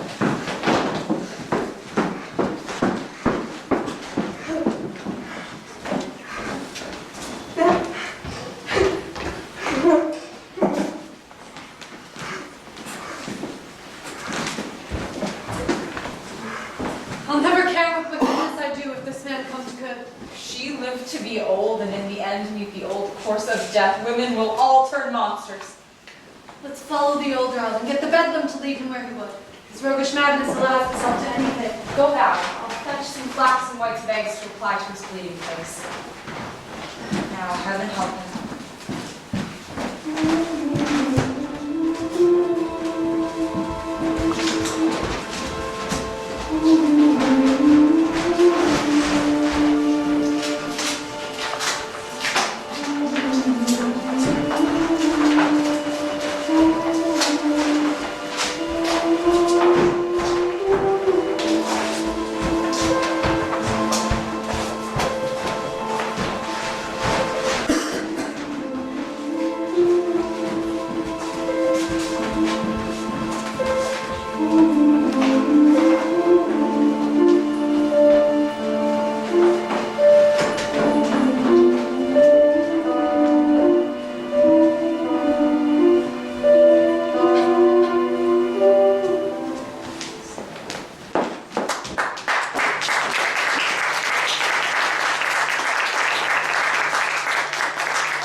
condemned, and so condemned to be flattered, to be the worst, the lowest, and most dejected thing of fortune. Stand still in esperance, list not in fear. Lamentable change is from the best, the worst returns to laughter. Welcome then, thou unsubstantial air that I embrace. The wretch that thou hast blown on to the worst owes nothing to thy blasts. But who comes here? My father poorly led. Worlds, worlds, oh worlds! But thy strange mutation will make us hate thee. Lies will not yield to age. Oh, my good lord. I have been your tenant, and your father's tenant these 80 years now. Away! Get thee away! Thy comforts can do me no good at all. Thee they may hurt. Alack, sir, you cannot see your way. I have no way, and therefore want no eyes. I stumbled when I saw. Full oft 'tis seen our means secure us, and our mere defects prove our commodities. Dear son Edgar, might I but live to see thee in my touch, I'd say I had eyes again. How now, who's there? Oh gods, just to say that I'm worse than there I was. 'Tis poor mad Tom. Worse I may be yet. The worst is not so long as we can say this is the worst. Fellow, where goes it? Is it a beggar man? Madman and beggar too. He hath some reason, else he could not beg. In the last night's storm, I such a fellow saw, which made me think of man or worm.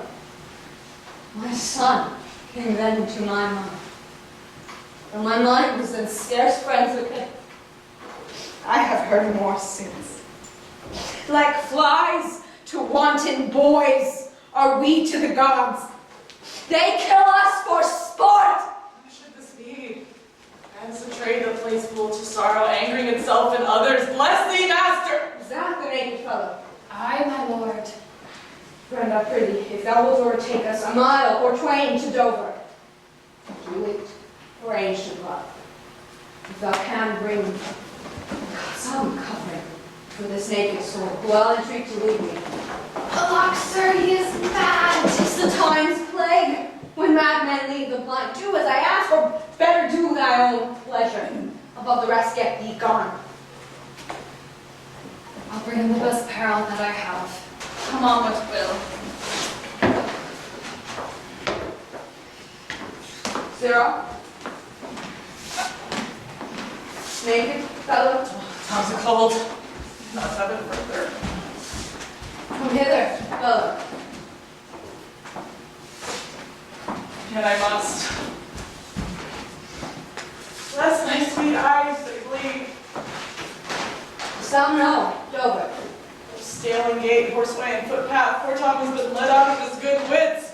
Bless thee, good man's son, from the foul fiend. 5 fiends have been in poor Tom at once. Of lust, of hobicot, hobbitants, prince of dumbness, mahu of stealing, moto of murder, liberty gibbet, who since possesses chambermaids and waiting women. So bless thee, master. Here, fellow. Take this purse. Thou whom the heavens have humbled to all strokes. That I am wretched makes thee the happier. Heavens, you're so slow. But the superfluous and lust-dieted man who cannot see because he cannot feel. Feel your power quickly.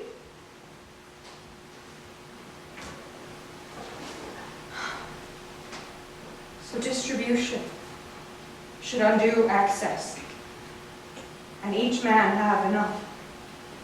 Dost thou know, Dover? Aye, master. There is a cliff, whose high and bending head looks over the confined deep. Bring me but to the very brim of it, and I'll repair the miseries thou dost bear with something rich about me. From that place I shall know thee lead. In thy hand, poor Tom shall leave thee.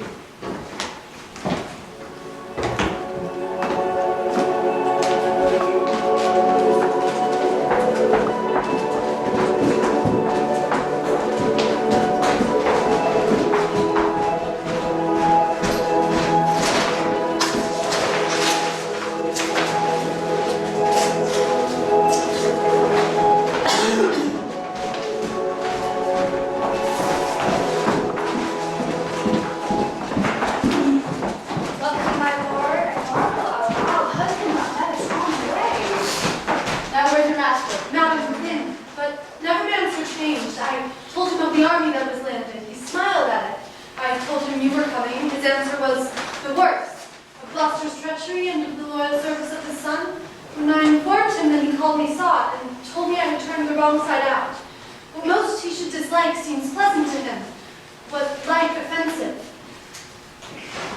Then shall you go no further?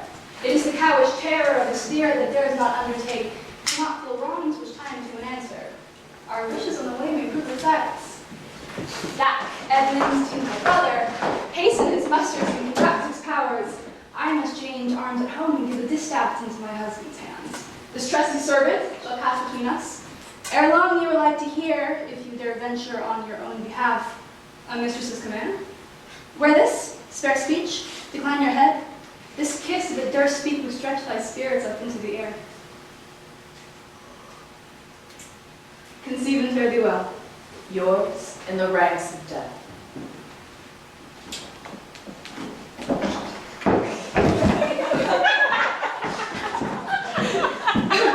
Oh, the difference of man and man! To thee, a woman's services are due, my fool usurps my body. Madam, here comes my lord. I have horn to whistle. Oh, God, you are not worth the dust which the rude wind blows in your face. I fear your disposition. That nature which contemns its origin cannot be bordered certain in itself. She that will sliver and disbranch from her material sap perforce must wither and come to deadly use. No more, the text is foolish. Wisdom and goodness to the vile seem vile. Filths savor but themselves. What have you done? Tigers, not daughters, what have you performed? A father and a gracious aged man whose reverence even the head-loved bear would lick. Most barbarous, most degenerate, have you done it? Could my good brother suffer you to do it?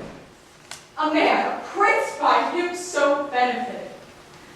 If at the heavens their visible spirits do not send quickly down to tame these vile offenses, it will come. Humanity must perforce prey on itself like monsters of the deep. Milk-livered man, that bearest a cheek for blows, a head for wrongs, that has not in thine eye and a brow discerning thine honor from thy suffering, that not knowest fools those villains pity who are punished ere they have done their mischief. Where's the drum? France spreads his banners in our noiseless land, with plume and helm thy slayer begins threats, whilst thou, a moral fool, sit still and criest, alack, why does he so? See thyself, devil. Proper deformity seems not in the fiend so horrid as in woman. Vain fool. Changed and self-covered thing, the monster, not thy feature. Were it my fitness to let these hands obey my blood, they are apt enough to dislocate and tear thy flesh and bones. Howe'er thou art a fiend, a woman's shape to shield thee. Mary, your manhood now. What news? Oh, my good lord, the Duke of Cornwall's dead, slain by his servant going to look out the other eye of Gloucester. Gloucester's eye. A servant that he bred, thrilled with remorse, opposed against the act, bending his sword to his great master, who thereat enraged, flew on him, and amongst them felt him dead, but not without that harmful stroke which since had plucked him after. It shows that you are above you justicers. These are nether crimes so speedily convenged. Oh, poor Gloucester, lost he his other eye. Both, my lord. This letter, madam, craves a speedy answer. 'Tis from your sister. One way I like this well, but being widow, and my Gloucester with her, mail the building in my fancy pluck upon my hateful life. Another the news is not so tart. I'll read an answer. Where was his son? They did take his eyes. Come with my lady hither. He is not here. No, my good lord, I met him back again. Knows he no wickedness? Aye, my good lord, 'twas he informed against him, and quit the house on purpose, that their punishment might have the freer course. Gloucester, I live to thank thee for the love thou showedst the king, and to revenge thine eyes. Come hither, friend, tell me what more thou knowest.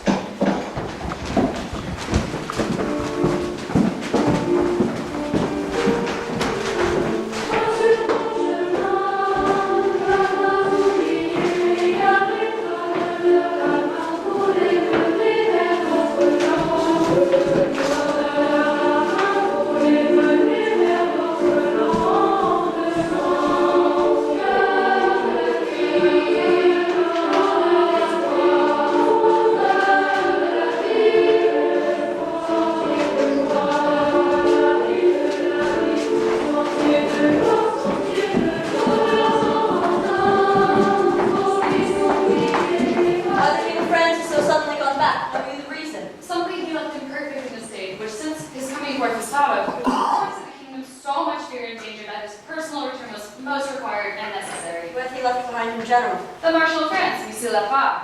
Did your letters pierce the Queen to any demonstration of grief? Aye, sir. She took them, read them in my presence, and now and then an ample tear trilled down her delicate cheek. It seemed she were a queen over her own passion, who most rebel-like sought to be king over her. Oh, then it moved her. Not to rage. Patience and sorrow strove which should express her goodliness in her. You'd seen sunshine and rain at once. Her smiles and tears were like a better way. Those happy smilets that played on her right lip seemed not to know what guests were in her eyes, which parted thence as pearls from diamonds dropped. In brief, sorrow would be a rarity most beloved, if all could so become it. Made you no verbal question? Faith, once or twice, she heaved the name father as if it pressed her heart, cried, "Sisters, sisters, chains of lady sisters, and father, sisters, what kind of star? Let me not be believed." There she shook the holy water from her heavenly eyes in clamored voice, and then away she went to deal with grief alone. It is the stars. It is the stars above us govern our conditions. As one self-mate and mate could not beget such different issues. You spoke not with her hence. No, Was this before the king returned? no, since. Well, sir, the poor distress of Lear's in the town. For some time it is better to remembers what we are come about, and by no means will yield to see his daughter. Why, good sir? Was sovereign shame so unwholesome? His own unkindness. Stripped her from his benediction, turned her foreign casualties, gave her dear rights to his dog-hearted daughters. These things sting his mind so venomously that burning shame detains him from poor Delia. Alack, poor gentleman. Of all beneath the Cornwall's powers you heard not. To so bear afoot. Well, sir, I'll take you to our master Lear and leave you to attend him. Some dear cause will in concealment wrap you. When I know to write, you shall not grieve letting in his acquaintance. Pray you go along with me.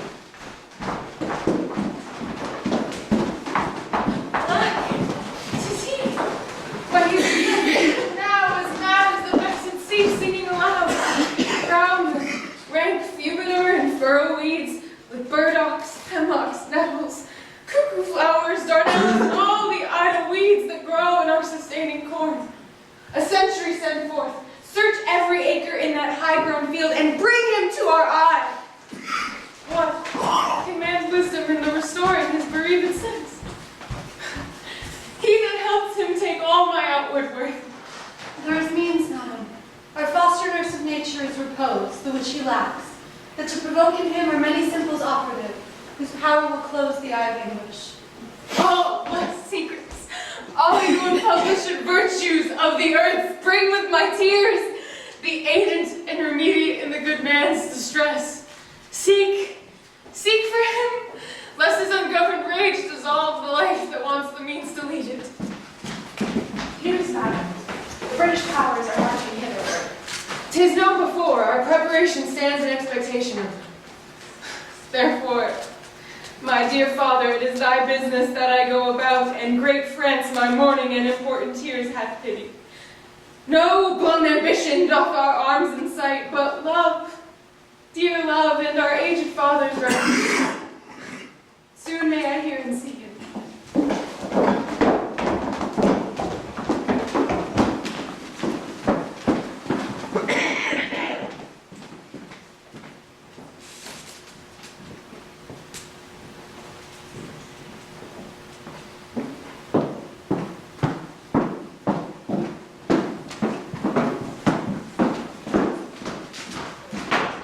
Are my brother's powers set forth? I, madam. Himself in person there? Madam, with much ado, your sister is a better. Lord Edmund, speak not with your lord at home. No, madam. What should import my sister's letter to him? I know not, lady. Faith, he's posted hints on some serious matter. It's great ignorance, Gloucester's eyes being out to let him live. Wherever he arrives, he moves all hearts against us. Edmund, I think, is gone, in pity of his knightly life, to dispatch him. Moreover, to describe his stream with the enemy. I must needs after him, madam, with my letter. Stay with us. Our troops depart tomorrow. The ways are dangerous. I may not, madam. My lady charged my duty in this business. Why should she write to Edmund? Might she not transport her purposes by word? Be like something, I know not what. I love you much. Give me the letter. Madam, I had rather. I know your lady does not love her husband. I'm sure of that. And at her late being here gave strangely odds and most speaking looks to noble Edmund. I know you are of her bosom. I, madam, I speak in understanding. You are, I know it. So, take this note. My lord is dead. Edmund and I have talked, and more convenient is he for my hand than for your lady's. You may gather more. When you do see him, pray you, tell him this. And when your lady hears thus much from you, recall her wisdom to her. So, fare thee well. If thou hast chanced to hear of that blind traitor, preferment falls on him that cuts him off. Would I could meet him, madam. I should show what party I do follow. So, fare you well.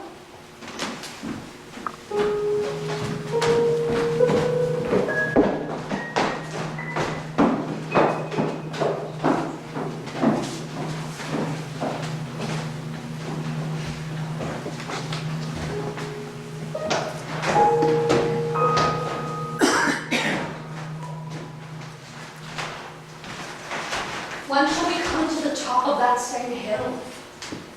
You do climb up it now. Look how we labor. Methinks the ground is even. Horrible steep. Hark, do you hear the sea? No. Truly. Why then, your other sense has grown perfect by your eyes' anguish. So may it be indeed. Methinks thy voice is altered, and thou speakest in better phrase and matter than thou didst. You are much deceived, nothing in my change but in my garments. Methinks more better spoken. Come on, sir. Here's the place. Stand still. How fearful and dizzy 'tis to cast one's eyes so low. The crows and caws that women make by air. Show so scarce, so gross as beetles. Halfway down hangs one that gathers samphire, dreadful trait. He seems no bigger than his head. The fishermen that walk upon the beach appear like mice. The unmurmuring sir, unnumbered idle pebble shapes cannot be heard from such a height. I'll look no more, lest a deficient sight topple down headlong as my brain begin to turn. Set me where you stand. Leave my hand.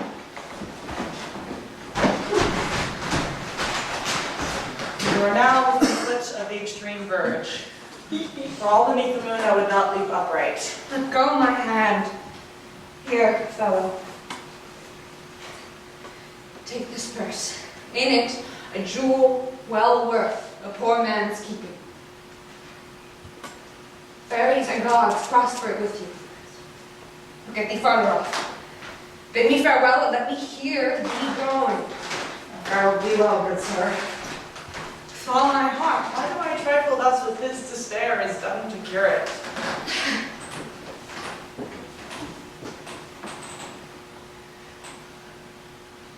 Oh, you mighty gods! This world I do renounce, and in your sight shake patiently this great affliction off. If I could bear it longer and not fall to quarrel with your great opposeless wills, my snuff and loathed part of nature should burn itself out. If ever live, bless him. No, fellow, fare thee well.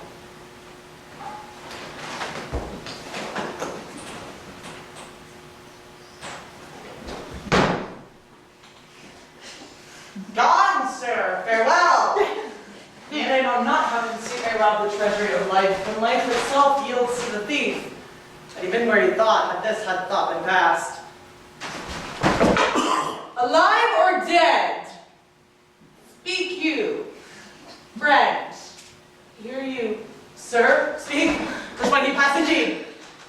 And yet he revives. What are you, sir? Away, and let me die. Hast thou been aught but gossamer's feathers air, so many fathoms down precipitating? Thou dost shiver like an egg, thou dost breathe, have heavy substance, lead us not. Speakest, that sound. 10 masts at each make not the altitude which thou hast perpendicularly fell. Thy life's a miracle, speak yet again. Have I fallen or no? From the dread summit of this shocking morn, do but look up! The shrill gorge lark so high cannot be seen or heard. Do but look up! Alack, I have no eyes! Wretchedness deprived that benefit, to end itself by death. 'Twas yet some comfort, when misery could beguile the tyrant's rage and frustrate his proud will. Give me thy hand. Up! So, how is it? Feel you your legs? You stand. Too well. Too well. This is above all strangeness. Upon the crown of the cliff, what thing was that which parted from you? The poor unfortunate beggar. As I stood here below, methought his eyes were two full moons. He had 1,000 noses, horns whelked and waved like the emerald sea. 'Twas some fiend then, therefore, my happy father. I think that the clear gods which makes honors of men's impossibilities have preserved me.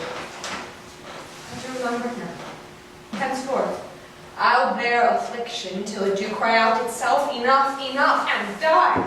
That thing you speak of. Poor man, full oft would say, the fiend, the fiend. He led to that place. Your free and patient thought. And who comes here? The safer sense will never accommodate his master thus. No, they cannot touch me for coining. I am the king himself. Oh, thy side-piercing sight. Nature's above art in that respect. There's your press, honey. Ha! That fellow handles his bow like a crow keeper. Draw me a clothier's yard. Look! Look, a mouse! Piece, piece. This piece of toasted cheese will do it. There's my gauntlet. I'll prove it on a giant. Bring up the brown bills. Oh, well-flown bird. In the cloud, whee! Give the word. Sweet marjoram. Pass. I know that voice. Goneril, in a white beard. They flattered me like a dog and told me I had white hairs in my beard ere the black ones were there. To say aye and no to everything that I said. Aye and no too was no good divinity. When the rain came to wet me once, and the wind to make me chatter, when the thunder would not peace at my bidding, there I found them. There I smelt them out. Go to, they are not men of their words. They told me I was everything. 'Tis a lie. I'm not aggie-proof. The trick of that voice I do well remember. Is it not the king? Aye, every inch a king. When I do stare, see how the subject quakes. I pardon that man's life. What is thy cause? Adultery? Thou shalt not die. Die for adultery? No! The rent goes to it. The small gilded fly does lecher in my sight. Let copulation cry, for Gloucester's bastard son was kinder to his father than my daughters got between the lawful sheets. To it, luxury, pell-mell, for I lack soldiers. Behold yon simpering dame, whose face between her fort presages snow, that minces virtue and does shake the head to hear of pleasure's name. The fitu nor the soiled horse goes to it with a more riotous appetite. Down from the waist, they are centaurs, the women all above. But to the girdle do the gods inherit. Beneath is all the fiends. There's hell, there's darkness, there's the sulphurous pit burning, scalding stench, consumption, fire, fire, fire. Give me an ounce of civet, good apothecary, to sweeten my imagination. Let me kiss that as we wipe it first. It smells of mortality. Oh, ruinous piece of nature! This whole world shall wear itself out to naught. Dost thou know me? I know thine eyes well enough. Dost thou squint at me? No. Do thy worst, blind Cupid, I'll not love. Read thou this challenge, mark up the penning of it. That were all the letter's sons.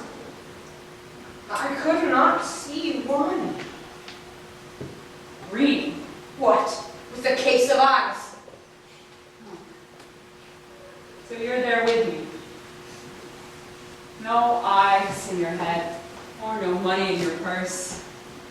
Your eyes are in a heavy case, your purse is in a light. Yet you see how this world goes. I see it. Feeling me. What? Art mad? A man may see how this world goes with no eyes. Look with thine ears. See how yon justice rails upon yon simple thief. Hark, in thine ears, change places, and handy-dandy, which is the justice, which is the thief? Thou hast seen a farmer's dog bark at a beggar. Aye, sir. And the creature run from the cur. There thou mightst behold the great image of authority, a dog's obeyed in office. Thou rascal beetle, hold thy bloody hand. Why dost thou lash that whore? Strip thine own back. Thou hotly lusts to use her in the kind for which thou whipst her. The usurer hangs the cozener. Through tattered clothes, small vices do appear. Robes and furred gowns hide all. Plates sin with gold, and the strong lance of justice hurtless breaks. Armed in rags, the pygmy straw does pierce it. None does offend. None. None, I say, all able 'em. Take that of me, my friend, who has the power to seal the accuser's lips. Get thee glass eyes, and like a scurvy politician, seem to see what thou dost not. Now. Pull off my boots! Harder! Harder, so! Modern impertinency mixed, reason and madness. If thou wouldst reap my fortunes, take mine eyes. I know thee well enough. Thy name is Gloucester. Must be patient. We came crying hither. Thou know'st the first time that we smell the air, we wail and cry. I'll preach to thee, mark. When we are born, we cry, that we are come to this great stage of fools. This is a good flock. It were a delicate stratagem to shoe a troop of horse with belt. I'll put it in proof. And when we've stolen on these sons-in-law, and kill! Oh, here he is. Lay hand upon him. Sir, your most dear daughter. No rescue? What, a prisoner? Why, I am even the natural fool of fortune. Use me well, thou shalt have ransoms. I must have surgeons. I am cut to the brain. You shall have anything. No seconds. All myself. Why, this would make a man of salt. To use his eyes for garden water, God's eye, and laying on his dust. Good sir. I will die bravely, like a bridegroom. Come, I will be jovial. I am a king, my masters, know you that? You are a royal one, and we obey you. And there's life in it. Nay, you get it. You will get it with running! Sa!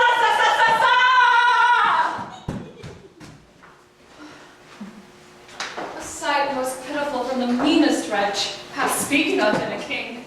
Thou hast one daughter, whose nature redeems the general curse which twain has brought her to. Hail, gentle sir. Sir, speed you, what's your will? Do your outside about its word.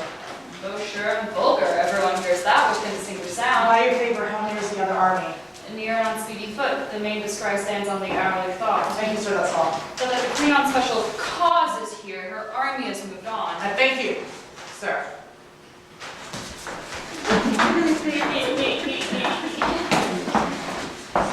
Beloved gentle gods, take not my breath from me.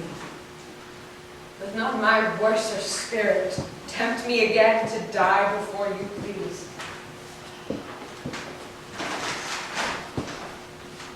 Well then, pray you, Father. Now, sir, what are you? A most poor man, he tamed the fortune's blows, by the art of knowing the healing sorrow and turned it to good pity. Give me thy hand. I'll read you to some writing. Hearty thanks. The bounty and benison of heaven to boot. And to boot. Proclaimed prize, most happy. That eyeless head of thine was first framed flesh to raise my fortunes. Thou old unhappy traitor, briefly thyself remember, the sword is out that must destroy thee, and let thy friendly hand strength enough to it. Wherefore, bold peasant, darest thou support a published traitor? Hence, lest that the infection of his fortune take like hold on me. Let go his arm. Shall not let go, sir, without further occasion. Let go, slayer, without diest. Good gentlemen, go you get, and let poor both pass, which hath been lighted out of my life, which will not have been by a fortnight. Nay, come not near the old man. Keep out. For ye, or try whether my custer or your battle be the harder, shall be playing with you. Ah, dunghill! So pick your teeth, sir, come no matter for your boys. Ah! Ah! Ah! Let thou slay me. Villain, take my purse. If ever thou wilt try to bury my body, and give the letters which thou findest about me to Edmund, Earl of Gloucester, seek him out upon the British party. Oh, untimely death. I know thee well, thou serviceable villain, as it is to the vices of thy mistress's heart as badness would desire. What? Is he dead? Come, Father, rest you. Let's see these pockets. These letters that he speaks of may be my friend. He's dead. Only sorry, and other dustmen. Let's see. Gentle wax and manners, leave us and blame us not. To know our enemies' hinds, we would rip their hearts. Their papers, even more lawful. Let our reciprocal vows be remembered. We have many opportunities to cut him off. If your will want not, time and place will be fruitfully offered. There is nothing done if he return the conqueror, and am I the prisoner and his bed my goal. From the loathed warmth, therefore, deliver me, and supply the place of your labor, your wife, or so I would say, affectionate servant Goneril. No undistinguished space of woman's will. Plot upon the virtuous life of her husband and the exchange. My brother, here in the sands thee, I'll rake up, post unsanctified of murderous lecturers, and with this ungracious paper strike the sight of the death practice stoop. For him 'tis well, that of thy death and business I can tell. King is mad. How stiff is my vile sense that I stand up and have ingenious feeling of my huge sorrows. Better I were distract. So should my thoughts be severed from my griefs, and woes from wrongful imaginations lose the knowledge of themselves. Man. For oft methinks I hear it being drummed. Father, I will still be with the friends.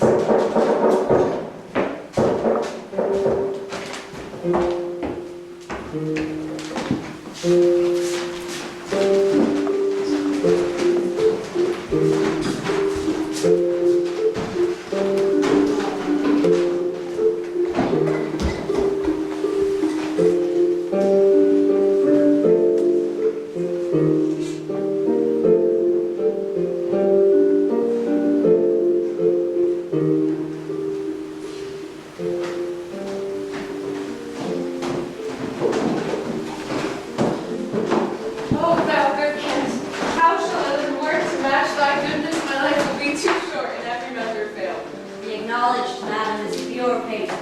All my reports go with the modest truth, no more nor clip keep it so. Be better suited these deeds. Our memories of those worser hours, I prithee put them off. Pardon me, madam, yet to be known shortens my main intent. And boon I make it that you know me not, the time when I think meet. Then be it so, my good lord. How does the king? Madam, sleep still. Oh, you kind gods, cure this great breach in his abusive nature. The untuned, jarring senses, oh, wind up of this child change of father. So please your majesty that we may wake the king. He hath slept long. Be governed by your knowledge and proceed in this way of your own will as he arrayed. I, madam, in the heaviness of his sleep, we put fresh garments on him. Be by, good madam, when we do awake him. I doubt not of his temperance. Very well. Please you, draw near.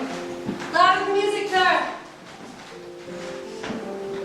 Oh, my dear father, restoration, hang thy medicine on my lips, and let this kiss repair those violent harms that my two sisters have in thy reverence made. Kind and dear princess. Had you not been their father, these white flames had challenged many of them. Was this a face to be opposed against the warring winds? To stand against the deep, dread bolts of thunder in the most terrible and nimble stroke of quick cross lightning to watch? Poor Brigitte with this thin help. Mine enemy's dog! Though he had bit me, should have stood that night against my fire. And wast thou fain, poor father, to huddle thee with swine, and rogues forlorn, and short and musty straw? Alack! Alack, 'tis wonder that thy life and wits at once had not concluded all. He wakes. Speak to him. Madam, to you, 'tis fittest. How does my royal lord? How fares your majesty? You do me wrong to take me out the grave. Thou art a soul in bliss, but I am bound upon a wheel of fire. Mine own tears you scald like molten lead. Sir, do you know me? You are a spirit, I know. When did you die? Still far wise. He's scarce awake. Let him alone a while. Where have I been? Where am I? Fair daylight. Oh, I am mightily abused. I should even die with pity to see another thus. I know not what to say. I will not swear these are my hands. Let's see. I feel this pinprick. Would I were assured of my condition. Oh, look upon me, sir, and hold your hands in benediction over me. No, sir, you must not kneel. Pray, do not mock me. I am a very foolish, fond old man. Fourscore and upward, not an hour more nor less. And to deal plainly, I fear I am not in my perfect mind. Methinks I should know you, and know this man, but I am doubtful, for I am mainly ignorant what place this is. And all the skill I have remembers not these garments, nor know I not where I could lodge last night. Do not laugh at me, for as I am man, I think this lady to be my child. Cordelia? And so I am. Your tears wet? Yes, babe. I pray, weep not. If you have poison for me, I will drink it. I know you do not love me, for your sisters have, as I do remember, done me wrong. You have some cause, they have no cause. No cause. Am I in France? In your own kingdom, sir. Do not abuse me. Be comforted, good madam. The great rage you see is killed in him. And yet it is danger to make him even o'er the time he is lost. Desire him to go in. Trouble him no more till further settling. Will it please your highness walk? You must bear with me. Leave now. Forget and forgive. I am old and foolish.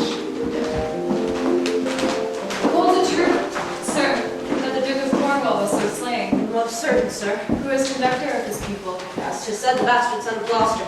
They say Edgar, his banished son, is with the Earl of Kent in Germany. Changeable. 'Tis time to look about. The hearts of the kingdom approach apace. Their regiment is like to be bloody. Very well, sir. My appointed period will be thoroughly wrought, or well or ill. This day's battle's fought.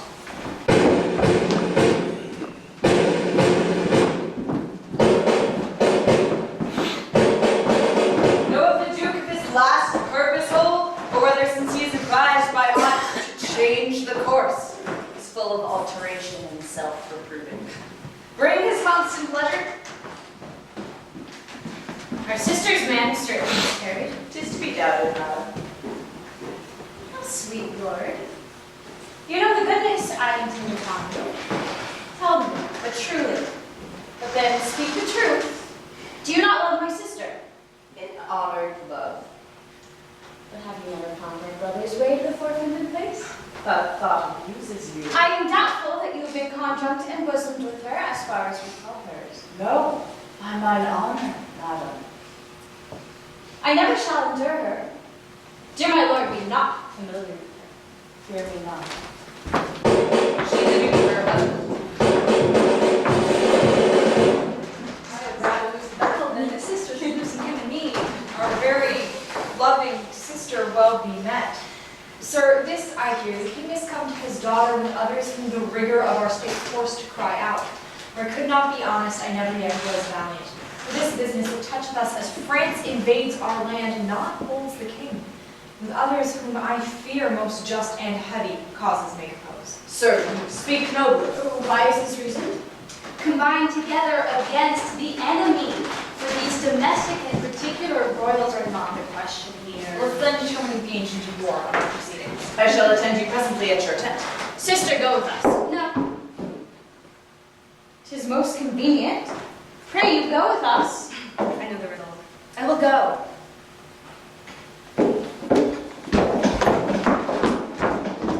Your Grace will speak to the men before your meeting no word. I'll overtake you. Speak. Already fight the battle in this letter. You have victory, let the trumpet sound that him that brought it. Wretched though I see, I can produce champion that will prove what is vouched there. You but miscarry, your business with the world has so an end, and machination ceases, fortune not be Stay till I read the letter. I was forbidden. When time shall serve, let the herald cry, and all will hear again. I fare thee well. I will overtake this paper. The enemy's in view. Draw up your powers.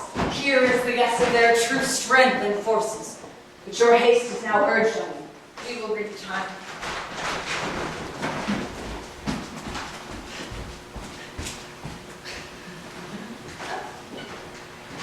To both these sisters have I sworn my love. Each jealous of the other as the stung are of the adder. Which of them shall I take? Both? One or neither? Neither can be enjoyed if both remain alive.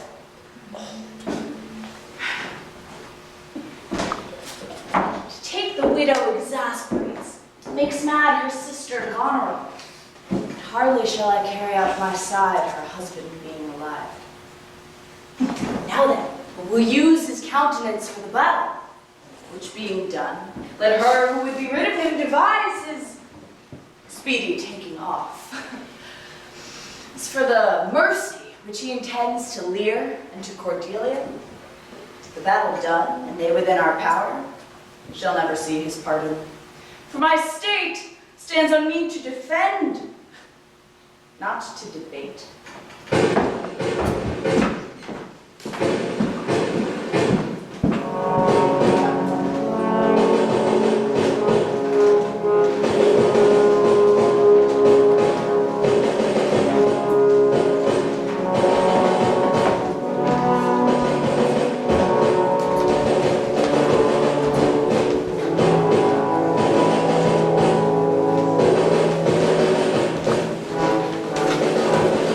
Dear Father,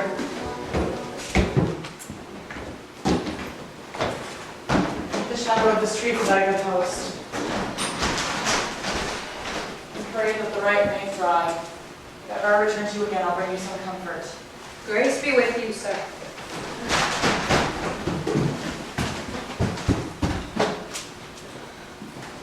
Wait, old man, give me thy hand away. King Brigitte lost, he the daughter taken. Give me thy hand, come on. No farther, sir. A man may rot even now. What an ill thought again. One must endure, they're going hence, even as they're coming hither. Rightness is all. Come on. And that's true, too.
No, no, no. Come. Let's away to prison. We two alone shall sing like birds in a cage. When thou dost ask thee blessing, I'll kneel down and ask thee of forgiveness. And so we'll live and sing and pray and tell old tales and laugh at gilded butterflies and hear poor rogues talk of court news. And we'll talk with them too. Who loses and who wins, who's in, who's out. We take upon us the mystery of things as if we were God's spies.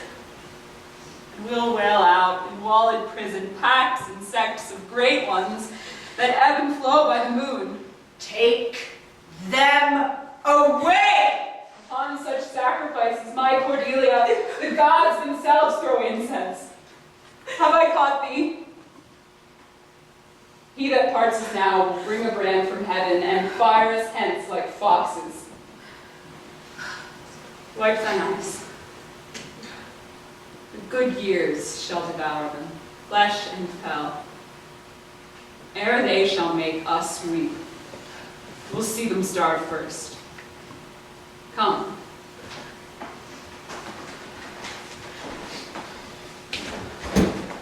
Hither, Captain. Hark. Take thou this note, go follow them to prison. One step I have advanced thee. If thou dost as this instructs thee, thou makest thy way to noble fortunes. Know thou this, men are as the time is. To be tender-minded does not become a sword. Great employment will not bear question. And say thou'lt do it or thrive by other means. I'll do it, my lord. About it. I'm right happy when thou hast done it. Mark, I say instantly. And write it so, carry it so, as I have set it down. I cannot draw a cart nor eat dried oats. If this be man's work, I'll do it.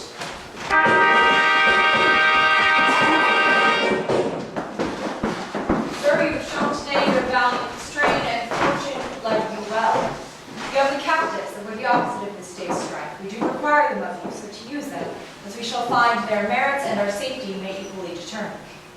Sir, I thought it fit to send the old and miserable king to some pretension, an appointed guard, whose age has charms in it, whose title thus to pluck the common bosom on its side and turn our impressed lances in our eyes which do command them.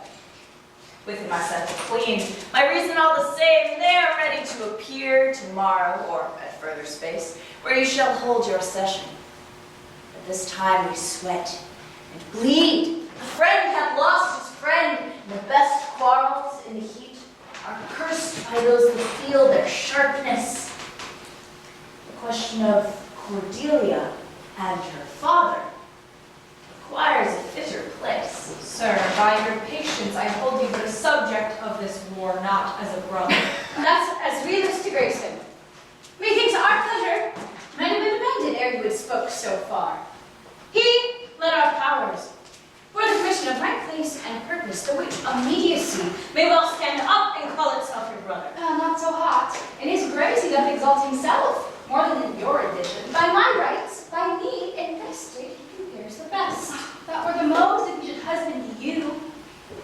Jesters do oft prove prophets. Holla, that eye that told you so looks but a squint. Lady, I am not well, else I should answer from a full-flowing stomach. General, take thou my soldiers, patrimony, prisoners, dispose of them, of me. The walls are thine. Witness the world that I make thee here my lord and master. Mean you to enjoy him? The let alone lies not in your goodwill, nor in thine, Lord. Half-blooded fellow, Let the drum strike and prove my title thine. stay yet, hear reason, and I arrest thee on capital treason, and in thine attaint this gilded servant. For your claim, fair sister, I bar it in the interest of my wife. 'Tis she is subcontracted to this lord, and I, her husband, contradict your bands. If you will marry, make your loves to me, my lady is bespoke. An interlude. Thou art armed, Gloucester. Let the trumpet sound. If none appear to prove upon thy head thy heinous, manifest, and many treasons, there's my pledge. I'll prove it on thy heart. Ere I taste bread, thou art nothing less than I have here proclaimed thee. Sick. Sick. If not on their trust medicine. There's my exchange. What in the world he is that names me traitor? Villain-like he lies, called by thy trumpet. He that dares approach, on him, on you, who not, I will maintain my truth and honor firmly. Trust thy single virtue. For thy soldiers, all levied in my name, have in my name took their discharge. My sickness grows upon me. She is not well convicted.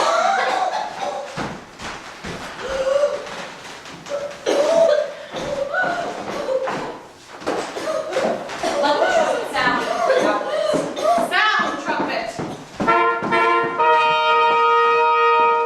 If any man of quality or degree within the lists of the army will maintain upon Edmund, supposed Earl of Gloucester, that he is a manifold traitor, let him appear by the third sound of the trumpet. He is bold in his defense. Sound. Again. Again.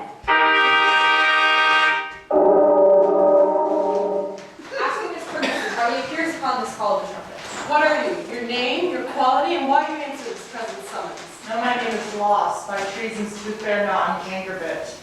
But I am noble as an adversary, I come to cope. Which is that adversary? What's he that speaks for Edmund, Earl of Gloucester? Himself. What sayest thou to him? Draw thy sword, that if my speech offend a noble heart, thy arm may do thee justice. Here is mine. Behold, it is a privilege of my honor, oath, and profession. Every chest, maw thy strength, place, youth, and eminence. Despite thy victor sword and fire new fortune, thy valor and thy heart, thou art a traitor, false to thy gods, thy brother and thy father, conspirate against the high illustrious prince, and from the extreme upward of thy head to the descent and dust below thy foot, most toad-spotted traitor. Say thou no, this sword, this arm, and my best spirits are bent to prove upon thy heart whereto I speak, thou liest. In wisdom I should ask thy name, since thy outside looks so fair and warlike, and that thy tongue, some say, of breeding breathes. Safe and nicely I might well delay by rule of knighthood, I disdain and spurn. Back do I toss these treasons to thy head, with the hell-hated lie o'erwhelm thy heart, which for they yet glance by and scarcely bruise, this sword of mine shall give them instant way, where they shall rest forever. Trumpets, speak.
More woeful, hold it in, for I am almost ready to dissolve hearing of this. To see such a purity such as love, not sorrow, but another would make much more top extremity. While I was bidding clamor, in came a man, who, having seen me in my worst estate, shunned my important society. Then, in finding who had endured so much, with his strong arms he fastened around my neck, and bellowed out, as heaven held burst, told the most piteous tale, Lear and him that ever ear received. To recounting, his grief grew puissant, and the strings of life began to crack. Twice then the trumpet sounded, and there I left him tranced. Who was this? Kent, sir, the banished Kent, who in disguise followed the enemy king and did him service improper for a slave. Speak, sir. What means that bloody knife? 'Tis hot. It smokes. Can use it from the heart of... Oh, she's dead! Speak, sir. Your lady, sir, your lady. And her sister by her is poisoned. She hath confessed it. I was contracted to them both. All three now marry in an instant. Here comes Kent. Produce their bodies. Either alive or dead. This judgment of the heavens makes us tremble such as is not with pity. Oh, is this he master, I good night. Is he not here? Great thing of us forgot to speak. Edmund, where's the king and where's Cordelia? Seems that this object can Likewise us. Yet Edmund was beloved. One the other poisoned for my sake, and after slew herself. even so cover their faces. I pant for life. Some good I mean to do, despite my own nature. Quickly said, be brief in it to the castle, for my writ is on the life of Lear and on Cordelia. May send it time. Run, oh run! Whom have the office? Take a token of reprieve. Well thought on. Take my sword, give it the captain. Hasty for thy life. He had a commission from thy wife, myself to hang Cordelia in the prison, and to lay the blame upon her own despair that she foredid herself. Gods defend her. Bear him hence a while. Ah!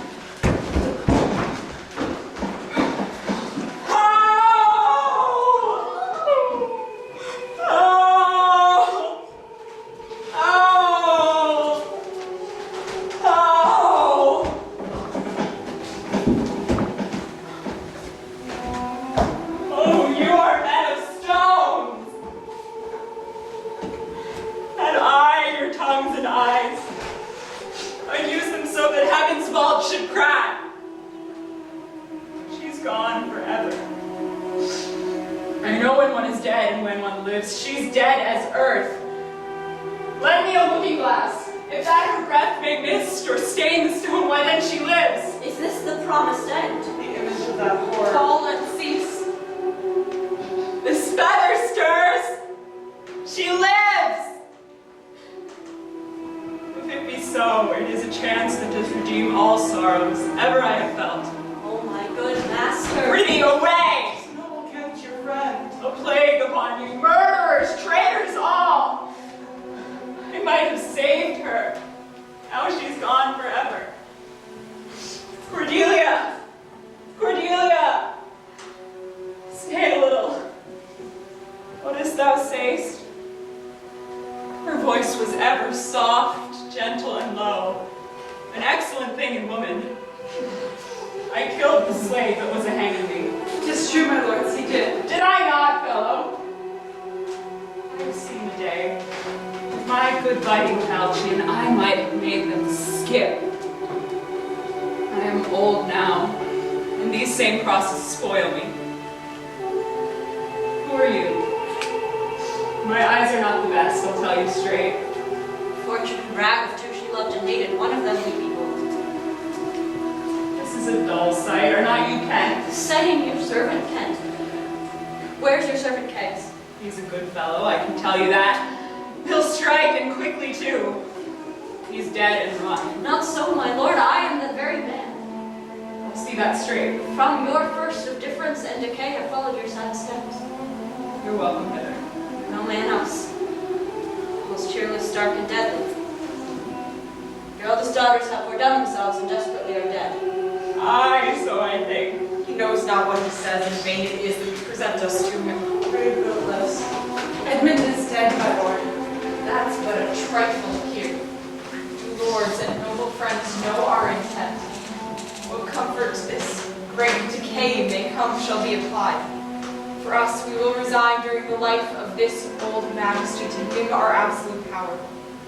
You, to your rights with boot and such addition as your honors have more than merited. All friends shall taste the wages of their virtue, and all foes the cup of their deservings. Oh, see, see. And my poor fool is hanged. No, no, no, life!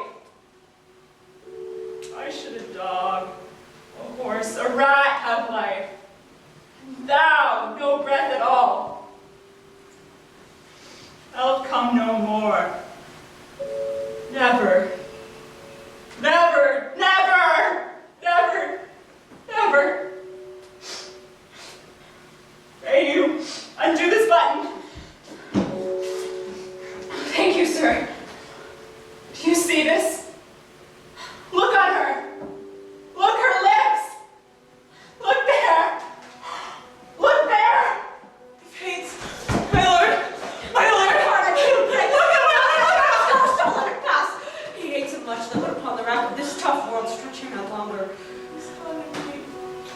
he hath endured so long.